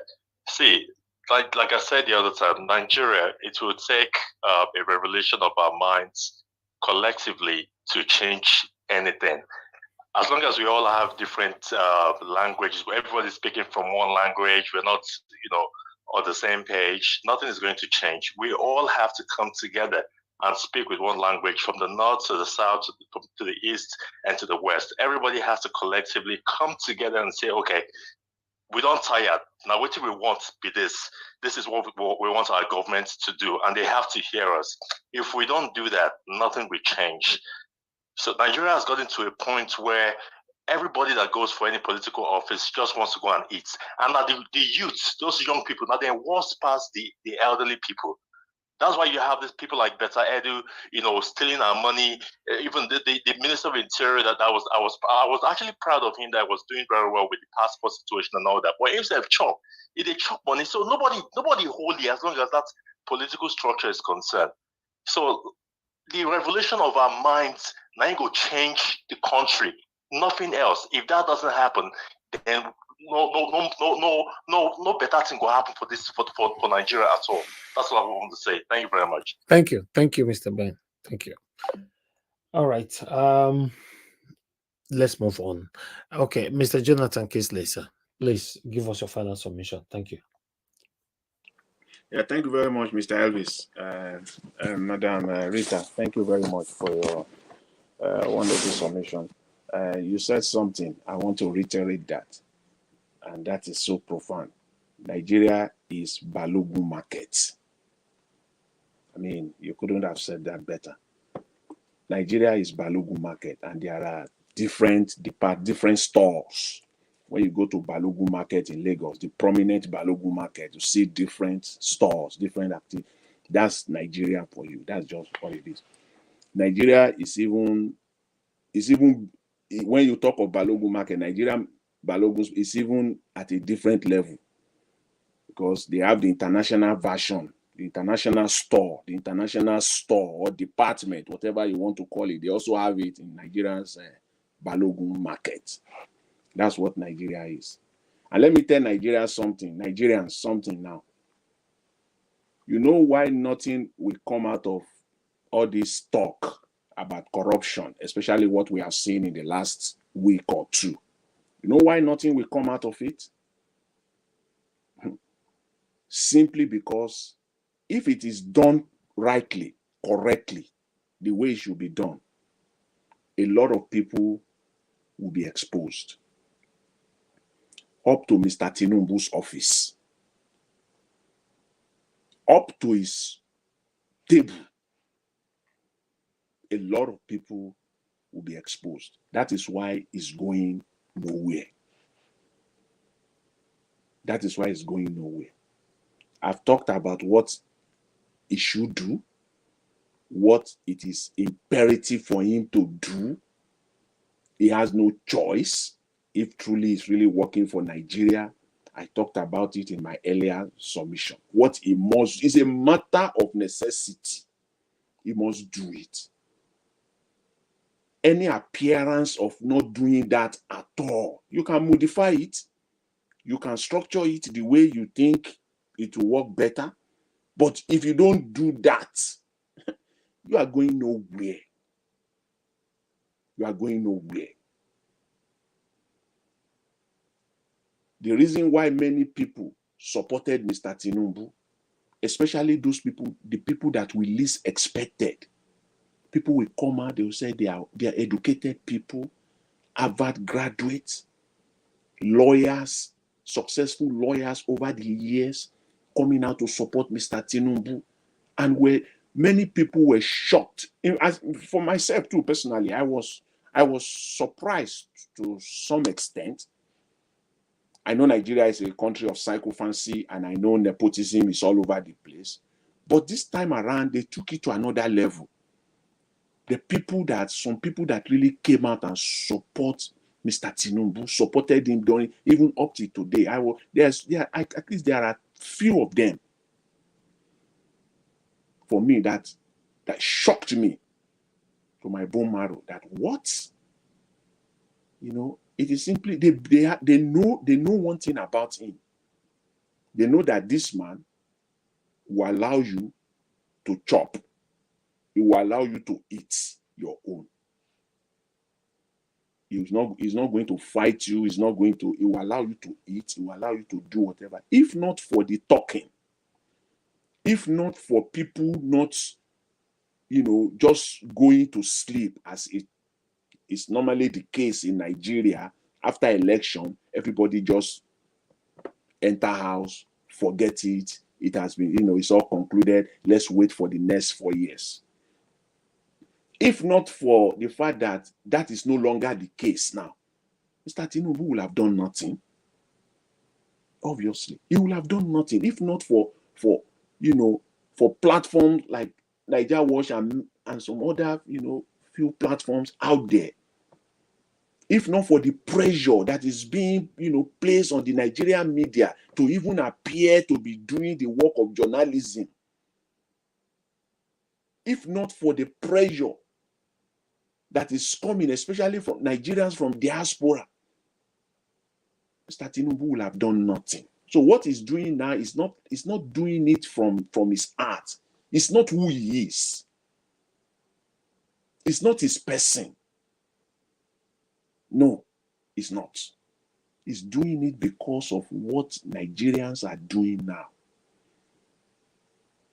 And to top it all, he's doing it because Mr. Peter Obi refused to go down. Mr. Peter Obi decided right off the bat, right after that crooked decision, that he's going to carry out the work of an opposition indeed. That's why Mr. Tinubu is doing all of this. It's not his person. If you are doing something as a matter of principle, as a matter of who you are, as a matter of your person, as a matter of your character, your principles, it will be different. It will be different. First of all, you will not send surrogates out on this matter. You will lead on this matter. In fact, you will call a press conference on this matter. It's not who you are, Mr. Tinubu. If it is who you are, and you have respect for Nigerians, the people you are superintending over, the people that you want them to be calling you their president. If you have the minimum respect for them, you will not be sending surrogates out on this. You will not. You will lead. Your surrogates will follow. Yes, that's what it is. You can use surrogates. You can use people that will talk for you all over the place. It's done everywhere in the world. Fine, no problem. But you will lead. That's what men, leaders of character, of principle, of conviction, that's what they do. You have no conviction of any kind. Nothing. If you do, at the minimum, you will have held a press conference, face to face, and tell the Nigerian people that this will not happen under your watch. And that you will see to it that those that are involved are fully, completely punished through the law. You will say that to your masters. Nigerians are your masters. You are serving them. You are a servant. That's what you will have done. Not just staying under the cover and announcing through a spokesman that you have sacked, you have suspended, that you are cutting cost of trip by 16. You won't do that. If you are a man of conviction, if you are a true servant to the people, that's what servant does. Servant leaders, that's what they do. But you have no respect at all for your masters. You have no respect. Nigerians are your masters. They are your employer. You are working for them. They are paying you.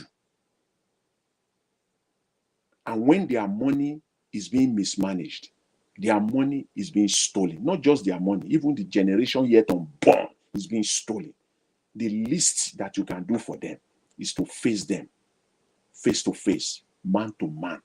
10 Nigerians. This happens under my watch. I take full responsibility. Take responsibility. Your inability to do that says it all. This is not you. This is not a man of conviction. You have no conviction of any kind. Of any kind. If you do, people will not be awarding 500 million naira consultancy contracts. What are they consulting under your watch, Mr. Tinubu? Consultancy service for what? Are you consulting for United Nations? What consult? Are they being paid in dollars that, okay, if we now convert it, it can now amount to that amount? They are being paid in naira. 500 million, for crying out loud. That's about $500,000. I don't care. Go to United Nations website now as we speak. They call it United Nations Global Marketplace. If people don't know. United Nations Global Marketplace. Please Google it. Please go there. I'm advising every Nigerian. United Nations Global Marketplace. Go there now. You will see all the contract awarded. It's listed there publicly. For $5,000 contract, for crying out loud, $5,000 contract are all listed there. They are all listed there. They don't give out contract that is more than $200,000 to one company at a time, and you are giving 500,000 to one individual in Nigeria. United Nations.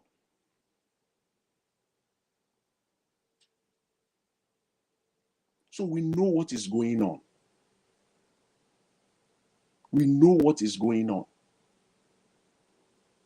If you are a man of character, you are a man of conviction, you will come out and face Nigerians.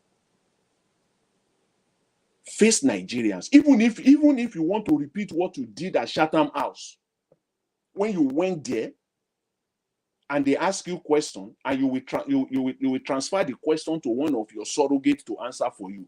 Even if that is what you will do now, come out. Let your people stand by you side by side. If you want to bring 4 or 5 of them, let them stand by you. Come out and face Nigerians. Don't stay there and be doing this. Nigeria is not the same. You can't hide. There's no place, there's nowhere for you to hide.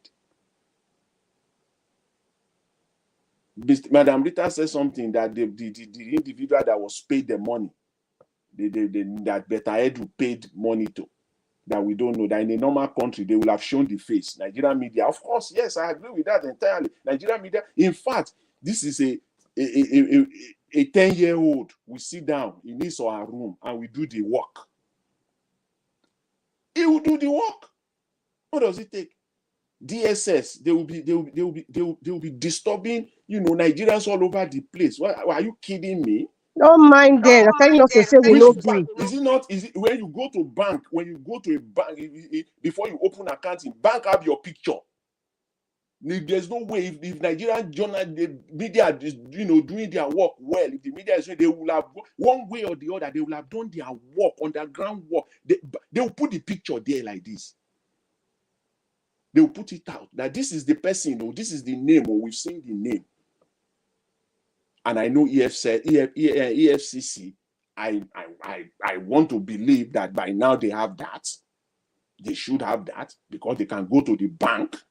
They all know the bank where the money was paid to. They will go to the bank, give us the mandate certificate, the mandate paper where you will put your picture. When you open an account in Nigeria, you give them your passport photograph. They will stick it there. When you go to your branch, they always bring it out. They can bring it out for you. You will see, or on the computer, you will see your mandate paper where you put your signature inside one box. Hey, Mr. Jonathan. Yes. Yes, what you're saying now.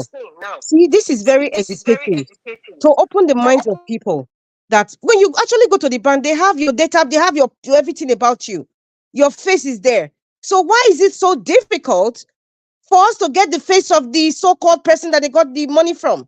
If that name is even real, let them show it to us. We are not doing it to persecute anybody per se, but it serves as a deterrent. So henceforth, if you know you want to get involved in these kind of things, Be prepared for your face to come out on the media, when the social media age. Be prepared for it. So that's a very good thing. Where the bank, in fact, they should even tell us the bank manager, investigative journalists, even staff working in the bank can easily bring out that person's name. They just key in the name and that person's face will show. Why is nobody, in fact, they should leak that information. We need to see that they need to leak it. Sahara reporters, if it's Peter Obi now, I'm sure you'll have been investigating and bringing out the person's bank, the person's face, the person's history, their great-grandfather history. Sahara reporters, if you say you are a real investigative journalist, I expect you by now, your people should have brought the real face of that person. But they're all silent. They're all silent. Go ahead, Sam. Sorry for interrupting. Mr. Jonathan, are you there? I'm here. I can hear you. Thank you very much. I can hear you. Thanks very much, Madam Rita. You see, that is what investigate. BBC running all over the place. They know all these things. They are just deceiving Nigerians. If it were to be in UK or in America, are you kidding me? That BBC would not have flashed the picture of that person on national TV all over the place, or CNN or Fox News will not have flashed that picture all over the place. At the minimum, this is the person, we know you, and this is your name. Don't be surprised. Maybe they use their gardener to open this account. That's how ruthless they are. They use their gardener, they use their cook in the house just to open this account, and they collect the checkbook. They are just writing the check, take the money out.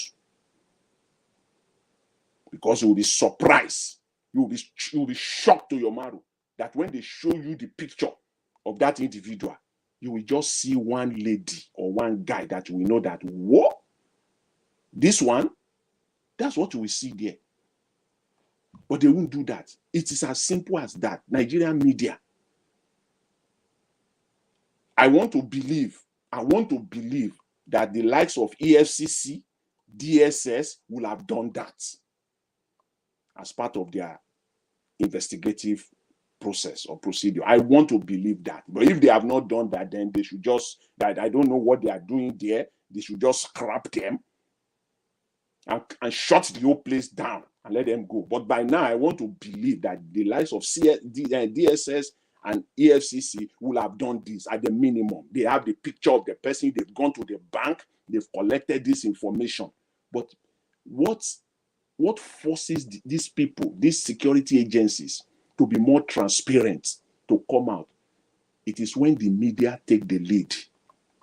That information that you are hiding as part of your investigative material, we have it, and we are not breaking any law. They will put it out there, so they cannot come out and lie. You know, Nigerians can do anything. Even this information that we are putting out, they can go to the bank and change the picture, and change it, and change the mandate certificate, and change it and put another person there. That's how corrupt they are. That's how reckless and ruthless. They are ruthless. And as it has been said earlier, there's no way all these things can go on in Nigeria. Nobody can come and tell us. Nobody, please don't fool us. We are not fools. Mr. Tinubu, your accountant general she's working on your mandate. The Constitution gives you the power to fire him or her she's working, he or she is that name. I think Madam Rita was asking for the name. I think the name is One Oluwatoyin. One Oluwatoyin, something like that. One Oluwatoyin, yes, that's her first name. I don't know the last name, but I know that her name is Mrs. Oluwatoyin. She's a female. And she's working at your pleasure, Mr. Tinubu. You can fire her anytime. And there is no way by now you will not say that, okay, you have this information that how this passed through her. And you say you're an accountant. I don't know. It's not possible. I'm one of the individuals that made the argument that there is no way you can steal 1 naira in Nigeria without either the knowledge Either the knowledge at all times, 100% of the time. What I said is not 99.999, 100% of the time, without the knowledge of the Accountant General of Nigeria. And in some cases, you can't do it without the connivance of the Accountant General.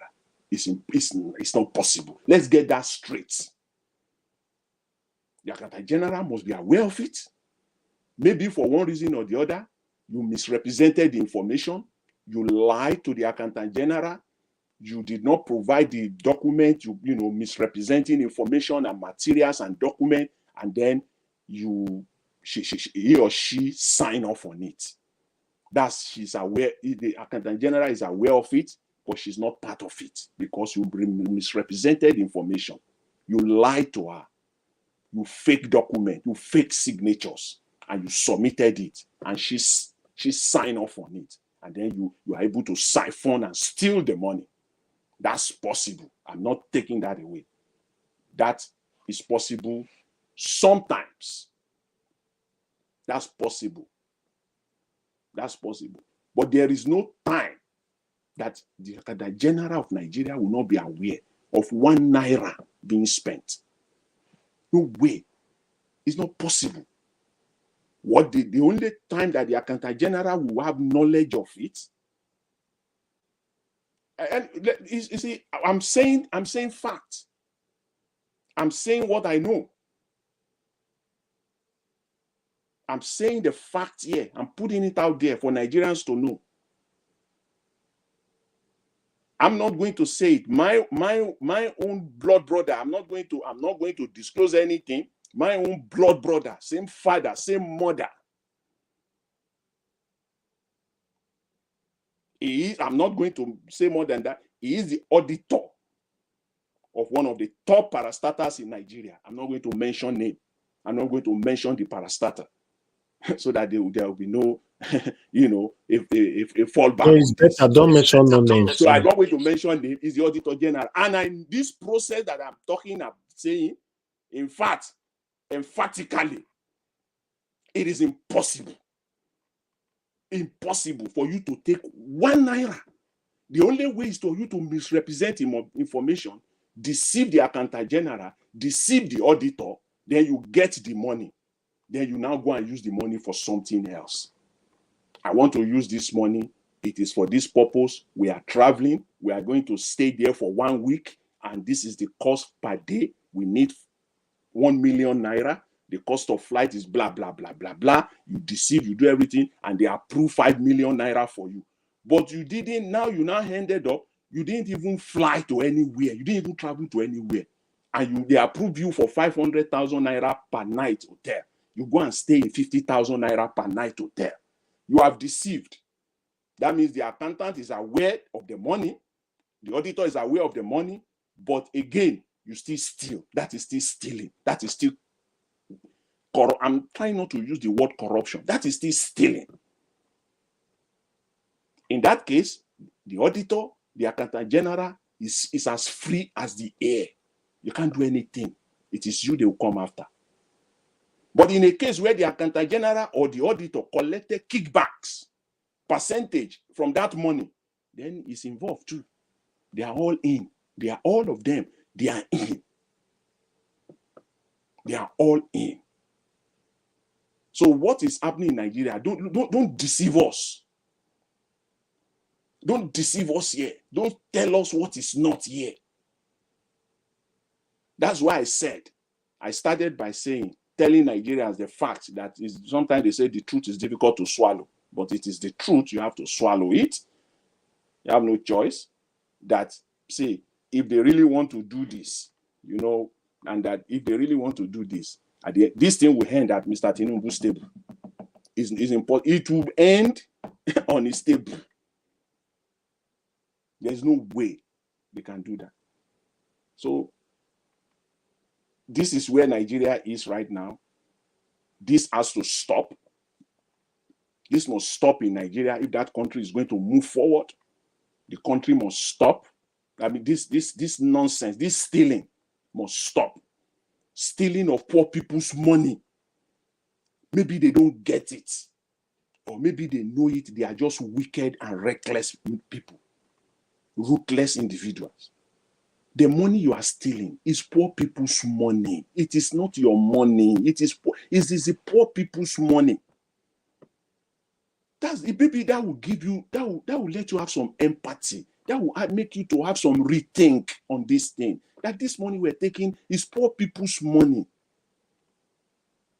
Maybe you are thinking this money is for rich people like you. No, you are taking the poor people, you are taking that poor woman's money. You see that woman that is there in the village in Nigeria, under the sun, 35 plus, 36 plus degree every day. You are taking her money. That is wickedness. That's whose money you are taking.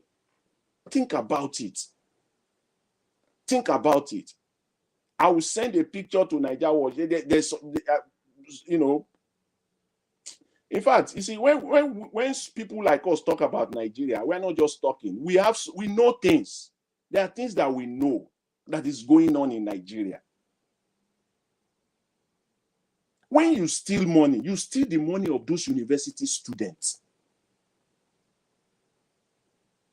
Those university students that right now in Nigeria, 2,000 students in one room. 2,000 students in one room. The pictures are available. Student collapsing. 2,000. And I ask my daughter, not my biological daughter, but still my daughter. And I ask her, what do you people do? How do you people cope? They have to leave hostel, their residential, as early as 5:30 in the morning so that they can be at least the first 2-3 rows. First 2-3 rows. Because when I saw the picture, Nigerians, the video, not pictures now, video. Well, I asked her, say, I want to see the video. I don't want to, don't tell me this. If this is true, let me see. Round up 2 minutes. Yeah, so that is Nigeria. This is the money of people you are stealing. Think about it. You are stealing people's money. You are stealing the poor Nigerian people's money. The poor children, the poor women, the poor farmers that are working their ass out so that they can get food to Nigerians. You are stealing their money and you are flying all over the place, wearing Babariga all over the place. You are killing the country, killing the unborn generation. So I will end by saying this, as I started. If Mr. Tinubu has any conviction at all and any character at all, he should come out and face Nigerians openly, one-on-one. He didn't do this during the campaign. He never, at one time, faced Nigerians. Since he became president, he has never faced Nigeria. Total disregard. But at this time, if everything you are doing, you want Nigerians to take it seriously, this is your acid test. Come out. Say this. Mandate your ministers, all your appointees, to do the same on how the money allocated to them will be spent, how it will be spent, those that the money will be allocated to, and the timelines and deliverables on those projects. That is your acid test. If you do that, then you have started. Failure to do that, you are wasting Nigerian time. You are only telling us that you are a man of no character, no conviction of any kind. Thank you very much, Mr. Elvis. I will leave it at that. Thanks to Madam Rita for being here today. I appreciate it. Thanks. Thank you. Thank you very much, Mr. Jonathan, for always being there. I appreciate you. Thank you so much as well. Okay, let me call on Madam Rita to give us our final submission so we can round up. Madam Rita, please. Yeah, Mr. Elvis, thank you. Mr. Jonathan, thank for that brilliant submission. Very educative. Thank you so much, sir. With your last statement of the conditions of for the man at the apparition in Aso Rock, for him to have, they will know that he has character. The person of in question in the apparition in Aso Rock, he has no character before. Listen, so maybe sometimes we just believe in the pedestal of hope upon hope. This person we are talking about that is in Aso Rock now, he's not even a Nigerian, number one. Okay, let us just say, give him the benefit of the doubt. According to the immigration laws of the Nigerian constitution that says there are 3 ways in which you can be a citizen: by birth, by naturalization, or by what's the other one? I think the other one is by marriage. Birth, marriage, naturalization. Let's just say by marriage, he became Nigerian. By marrying the Remi Tinubu, he became a Nigerian.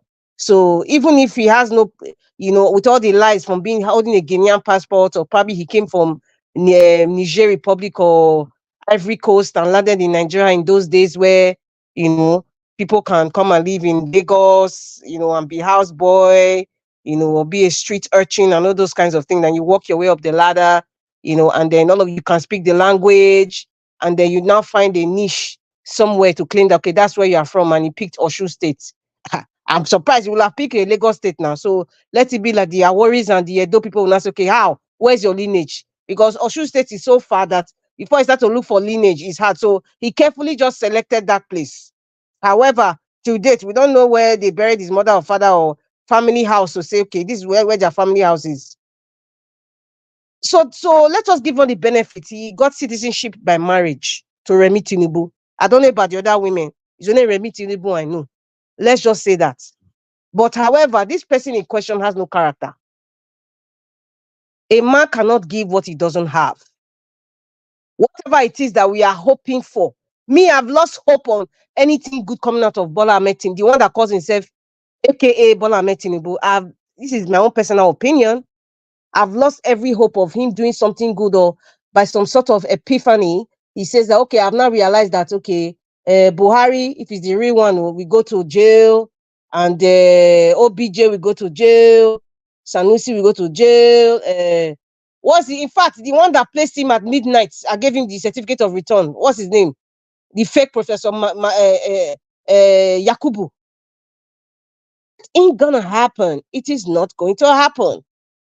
So let us stop hoping that this person has some tinge of good character. We're talking about drug baron, for Christ's sake. You know what drug? Maybe some of you should go and watch some movie like Narcos, or some movies that have some to give you an idea of what a drug baron does and how the cartel runs like, how they present themselves in public with charity, giving charity, helping the homeless, or paying somebody's medical bill, or using their private jet to convey somebody from another country, or this person is a peacemaker, getting themselves in politics, paying for all their candidates to be in politics and all that. Listen, that's what drug lords do. They've committed all sorts of things. The only thing to make it full circle is to be part of the constitution of the country in which they practice their activities, so that their activities would run smoothly. That is exactly what he had done over the years. And what did he do? Entered associations like Nadeco, entered associations like Afenifere, entered associations like a political party like the AD, Alliance for Democracy. Then make it seem like I am the face of what it is to be in a democratic dispensation. That was just a smoke screen. The real personality behind it. I think Mr. Jonathan just said it, that what he's doing now is not his real personality. All this Beta Edu, Bruhaha, all this Tunji Ojo, whatever. That's not what the process has been happening. That's not the real personality of the man at Bodilon. The apparition in Aso Rock. So he succeeded in doing that, and even having this logo of broken chains, freedom from oppression. He represents freedom of oppression, represent freedom of corruption, it represents freedom of godfatherism. Who are you fooling? He has succeeded in fooling people for a long time. Change his name, change his identity, change everything. Change everything on the face of his head. It's like he became, it's like an alien coming to live in planet Earth. So he has to change everything. In fact, change his DNA to red blood cell hemoglobin. Change everything. That's what he did over the years. And that's why some people, I don't know when, and they know. They will come up and say, oh, this man was the part of Afenifere, like the man that called yesterday. Say, I was our Yoruba brother. Yes. Emilokon. It's our turn now. It's our Yoruba brother. No matter what it is, he did drug pushing 10 years ago. It has been wiped out from the system. He's our brother. You're that lady. He's my brother. He's my brother. We vote for him, my brother. Deceived all of them. Made people disrespect the Yoruba race. As a matter of fact, the Yoruba is just a term, that what's his name? Ajayi Crowder, created, so it is easy for the other for the colonialists to like, okay, these are Yoruba speaking people. What they are speaking is not, because they are different kinds, and we all know. If Ajayi Crowder did not create that Yoruba thing now, the Yoruba term that we all use today, I'm sure the people from Ijebu Ode and the people from some Osun State or the Warrior, they will not be speaking the same thing. They will not be speaking the same language. Everybody want to have their own nation. But this man, the man at Bodilo, has succeeded now in trying to make it seem like Yawa people. He does not even care about the Yoruba people. In case you people don't know. The man not send una. The man just use himself, take climb ladder. Now so they do it for decades. They use everybody and anything to climb up. I'm repeating myself. The one that calls himself Bola Tinubu, the apparition that is in Nassau Rock from Bodilon Avenue in Ikoide, he has succeeded in over the years, over decades, from the time he entered Nigeria as a slave boy. He talked about how he did menial jobs. So menial jobs from where? He has succeeded in mastering the art of climbing everybody's shoulders, being in different associations to give him a face of something that he's not. It becomes believable and everybody embraces it. And you think that is the truth. That is the typical example of a sheep, a wolf in sheep's clothing. That's who the man at Bodilon is. A wolf in sheep's clothing. A fox or a wolf is very sly in the way they, in their activities and the way they lurk around people and the kinds of things that they do. Very, very typical. That the characteristics is what this man has displayed. He's not what people think he is. He's not. He has deceived the Yoruba race, deceived a lot of gullible, obtuse-minded, shallow-minded people that they're still standing with it like they depend on it for them to even breathe. And that's why you have some people who come to this show and be saying, he's my mentor, or he's the one I pick. Man, I'm sorry for some people, Sha, that are thinking this man is for them, that think this man is some sort of inspiration. Except if you are criminally minded like him. Oh yes, he'll be your inspiration. Except if you are. But he succeeded in climbing, even, okay, if you look at all the so-called association he entered, Nadeko, he's no longer part of it now.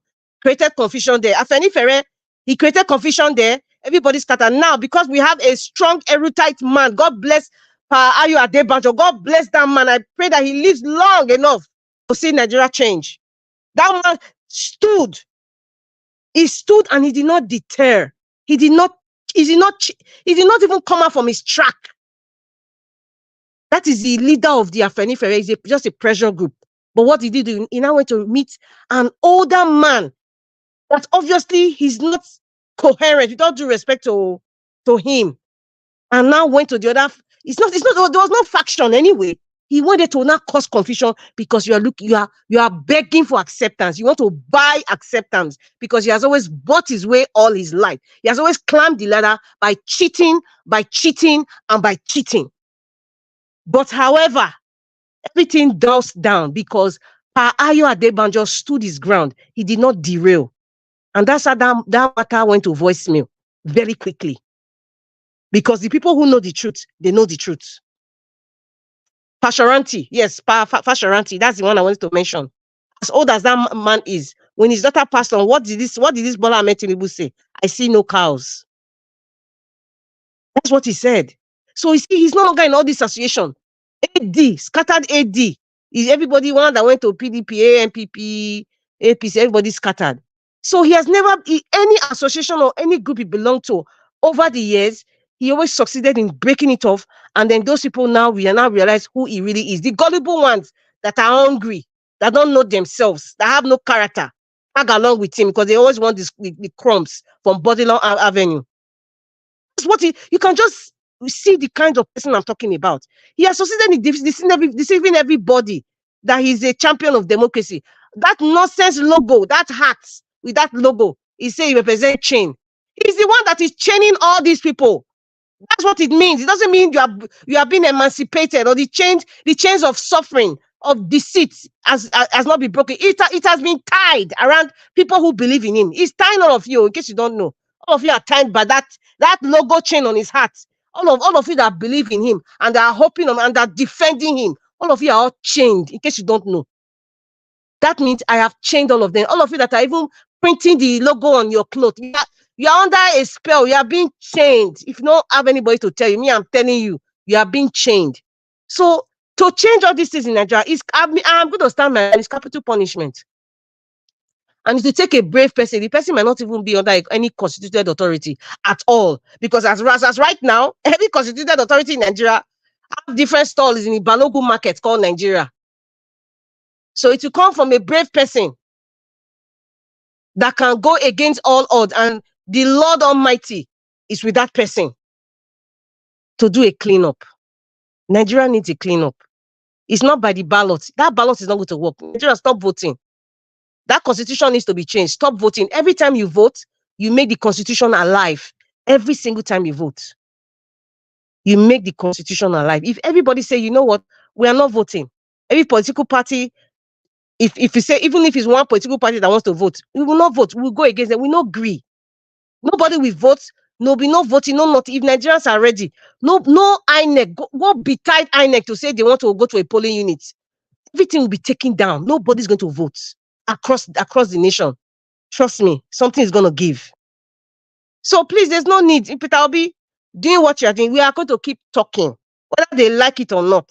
And we are going to go against this fraudulent administration with the man from body in the apparition in Asoro. We are still going to be telling it the way it is. We are still going to be calling him out and all his minions. Mr. Jonathan, God bless you for that educational piece that you gave all of us. God bless you. If the General was deceived, okay, oh well, fine. But me, with the state of my mind right now, what I see in Nigeria, Akana General was not deceived. I will put it out there. With all due respect to her or him, I don't think so, because in the Nigerian system, in the service, the public service, we all know what happens when they hide your file. I'm not just saying allegedly, it happens. Many of us have probably even experienced it on a personal level. So everybody is in on it.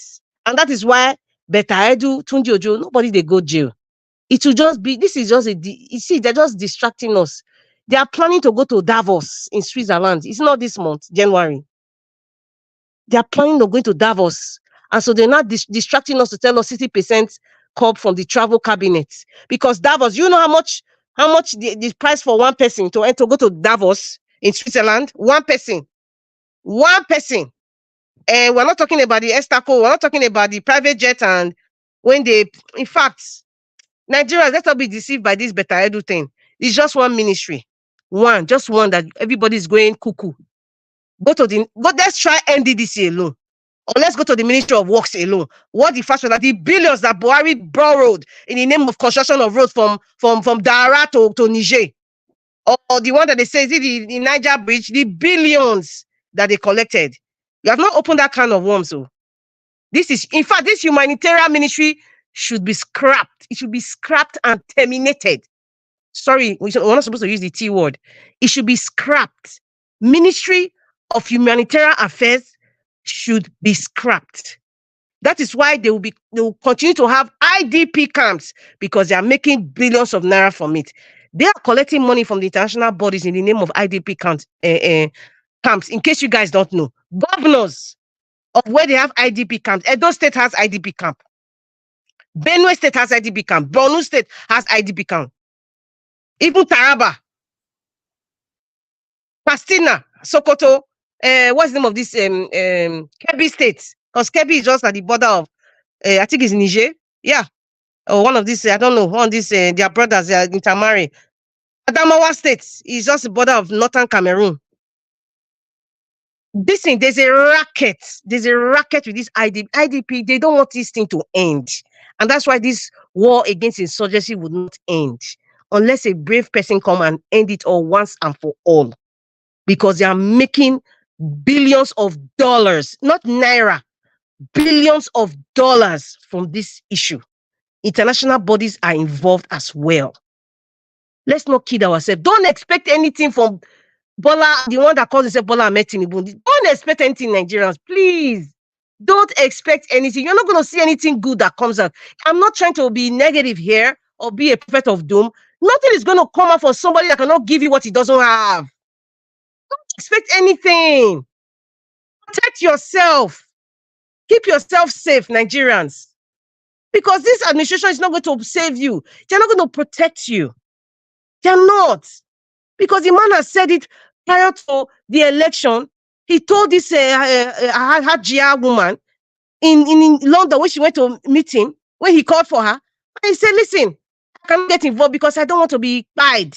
He said it to her. She came on national TV and she said it. If he's protecting himself and his family, the man don't walk by. Then is it you that want to protect? He has declared it, or he's not going to get involved. What are you expecting? Mr. Elvis, God bless you. Thank you for giving me this opportunity. God bless everyone. We will continue to keep talking. We will not give up, and we can never be tired. Never. Thank you very much. Thank you very much, moderator. God bless you. Thanks for that wonderful submission.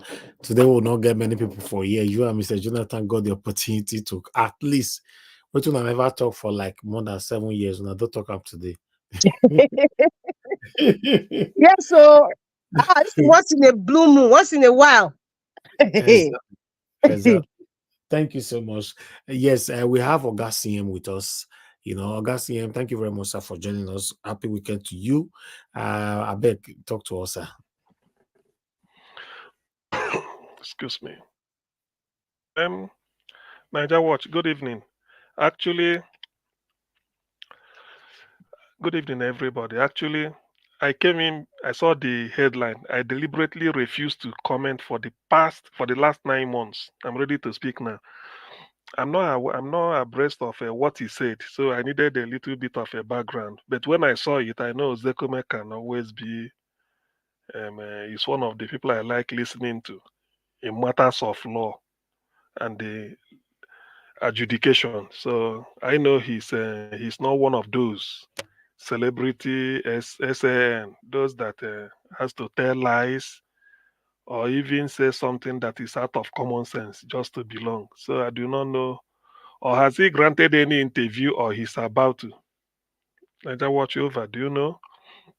Yes, of course. It was at Arise yesterday. He talked for more than about 30 minutes. Yes, we played the video here today. I didn't. I missed it, and yeah, it's not like I watched it before. So I would have loved it. He said he deliberately stayed out of media for like 9 months. Yeah, for 9 months without not saying anything. He just wanted all the judiciary petition and all to be over before he can say something. But he's ready to talk now. So he actually talked about many things today. If I'm to preempt him or whatever, I know he's not happy with the state of the judiciary. Of course, yes, he's not. Without doubt. Without doubt, he's not. After all, he's the person that exercised, I think he said it's within his right, or I don't know the way he described it. He wrote to the Supreme Court for a review, and they fined him, is it 40 million or something like that? I think that was the last piece of news I had connected with. And it was surprising. He said what he did was because he's a researcher. I mean, he had a PhD in law, so it means a lot. So I think I remember the answer he gave then when he came out of the court. He said, look, he said, I research law.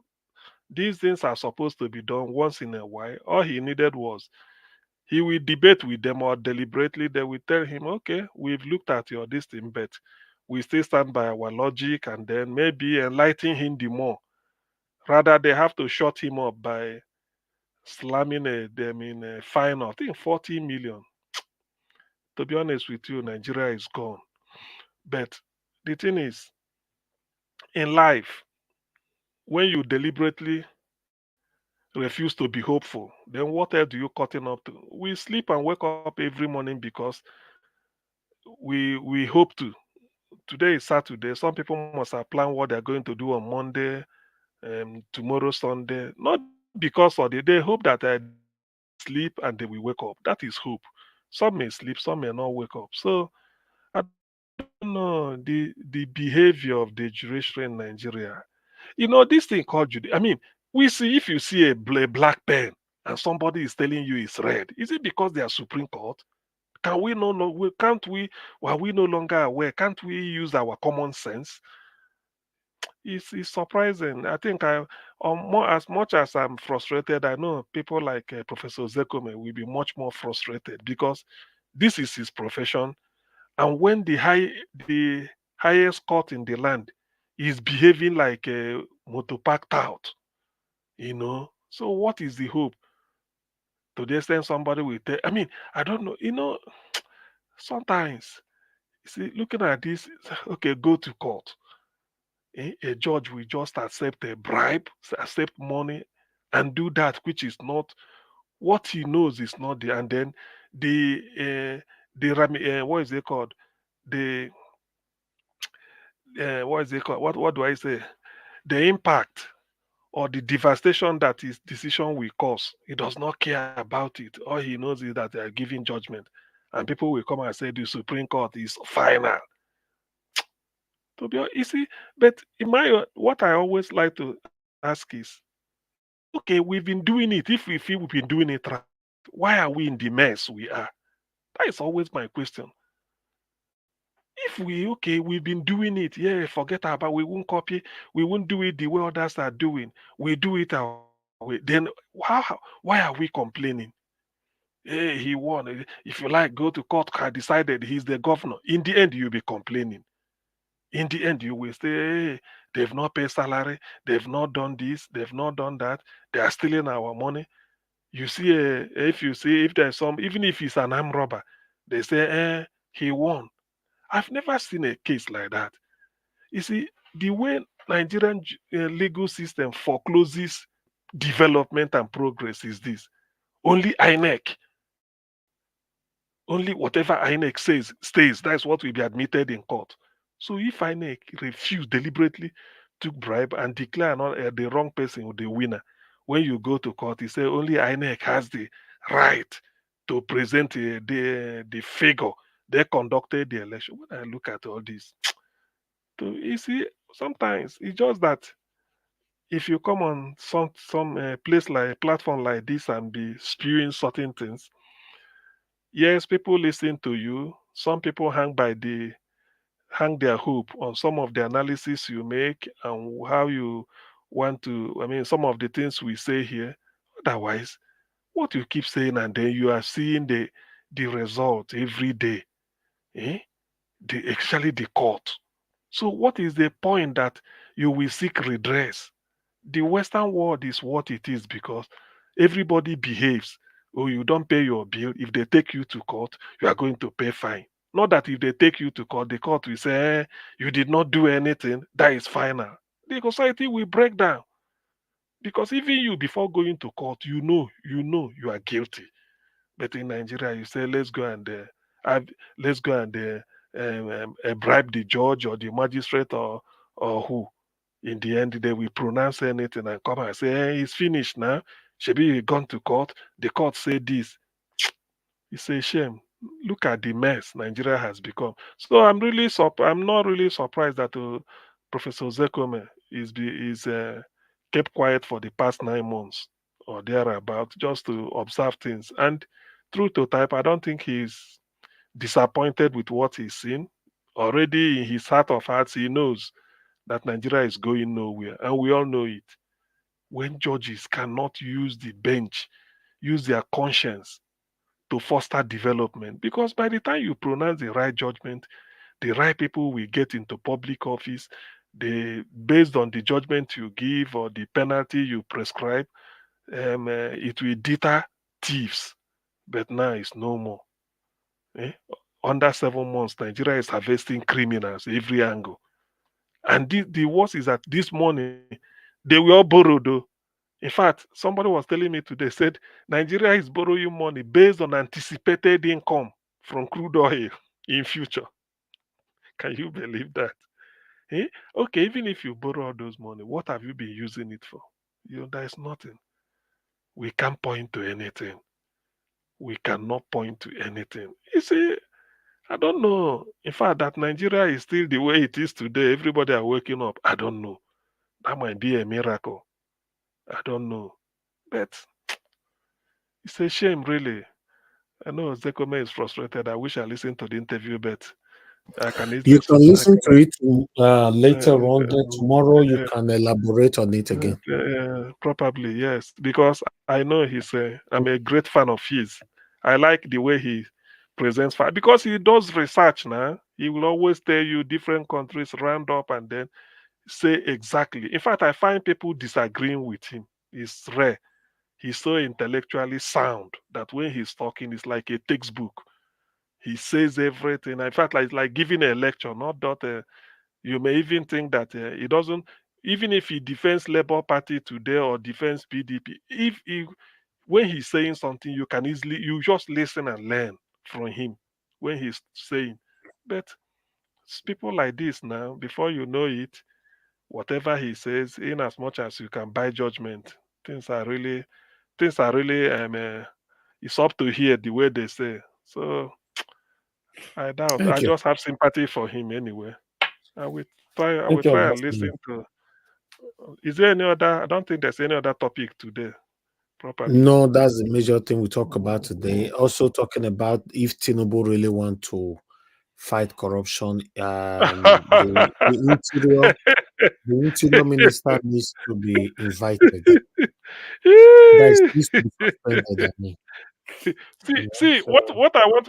Wait. What where is Alpha Beta? Let's forget about interior exterior minister. Let's forget. Let's start with Alpha Beta. Is that not this the poster child of corruption? Eh? Is that not? So it's forget that nobody fight corruption. That is not what we are even saying. So you see, it's a shame. But to be honest with you, I'm really surprised that Nigerians are expecting something positive from Tinubu. He has no plan. He has no plan. He has no plan. There is none. Maybe submit supplementary budget, submit budget, and then submit another one for borrowing. By February now, you will hear that they submitted again to the to the Senate House to approve borrowing. How can you fight corruption? What is called? How can you fight? How can Tinubu? You can't fight corruption with a tainted hand. You can't. If it were Peter Obinan that is in charge, I mean, without doubt, I can easily tell this type of thing can't happen now. Even the budget, you will look at it and say, no, this humanitarian something, you want to give it to, or even if you want to do it, you say humanitarian to who? To this. He will call the people direct. He doesn't, if he's 774 local government, he said, come, every local government chairman. Direct, he said, give it to them so that the people will hold them responsible. That is a man that want to, it's not, you don't need a super minister to be distribute to who? Distribute to who? I remember in Anambra State when Peter Obi want to get a UNESCO funding for primary schools. They called him, said they are giving. Peter said, I will take it on one condition. From Abuja to the headmaster of this primary school. If not, I'm not signing. He said, Commissioner for Education, no, a zonal education. He said, from that a UNESCO, direct to the headmaster of the primary school. So if you can't do it that way, I won't sign. So I don't want all these checkpoints. Toll gate here, toll gate. You come, you move it down to Anambra State Ministry of Education. From there, you move to zonal education. Oh, they said no. He said to the headmaster of the primary school, if you can't do it that way, you leave. And they agreed. They now line them up. So yeah, bring it, collect it from your own. So that is a man that doesn't like all these things. So I don't see how can fight corruption in Tinubu. No, this it will even be worse. I think during Buhari's time, Buhari gave up to maybe 1 year before we started hearing Abdul Rashid Maina, the one that Nigeria is a funny country, the one that the one that embezzled the what is it called pension pension fund. anyway, Yes, that's game. Let's round up. Alhaji Abdul Rashid Maina pension fund. Yes. It's really a laughing story. Anyway, when Niger Watch, hopefully, let's round off quickly. So I go and listen Yes. to Ozekome's interview and then see what I make of it better. Not, I know what it will be. he will be frustrated and then lash the judiciary, maybe in a very diplomatic way. Yeah, anyway, just watch it. I believe if you watch it, you understand it much better. Thank you very much, everybody. We've come to the end of this broadcast today. At least we managed to hit the 3 hours. Our minimum time is a good one. I was expecting that we're going to end the show at about around 1 hour or so. But thank you very much, Mr. Jonathan, for coming around. Okay, nobody turned up. They're starting Nations Cup today. Tomorrow night. Okay. Yes, African Nations Cup. Nigeria is playing tomorrow in Ivory Coast. So okay. Yes, I think that could be the reason. Most people may be watching it. I don't know, but that could be the reason. They're starting today. Nigeria plays tomorrow. So anyway, no wala. Thank you very much, Augustine. Thank you very much, Mr. Jonathan, moderator. Thanks for coming around. I appreciate you all that came around today. May God bless you all. And I would like to appreciate Mr. Ben for calling in as well. Thank you. And my people right down in the comment section, mother of all Mommy Diaspora. Thank you very much, Mommy. I appreciate you always. Thank you very much, Mr. Chris. I can see you right there. NG Okoro, thank you very much. I appreciate every one of you, my wonderful people. I've been making an help us press on the like button and help us to share as well. And as we are rounding up right now, thank you. I'll be joining you guys tomorrow by 6 p.m. Fingers crossed, by God's grace. Have a good night, my people. Now God bless you now. Take care, and I'll see you guys later. Bye for now. Thank you.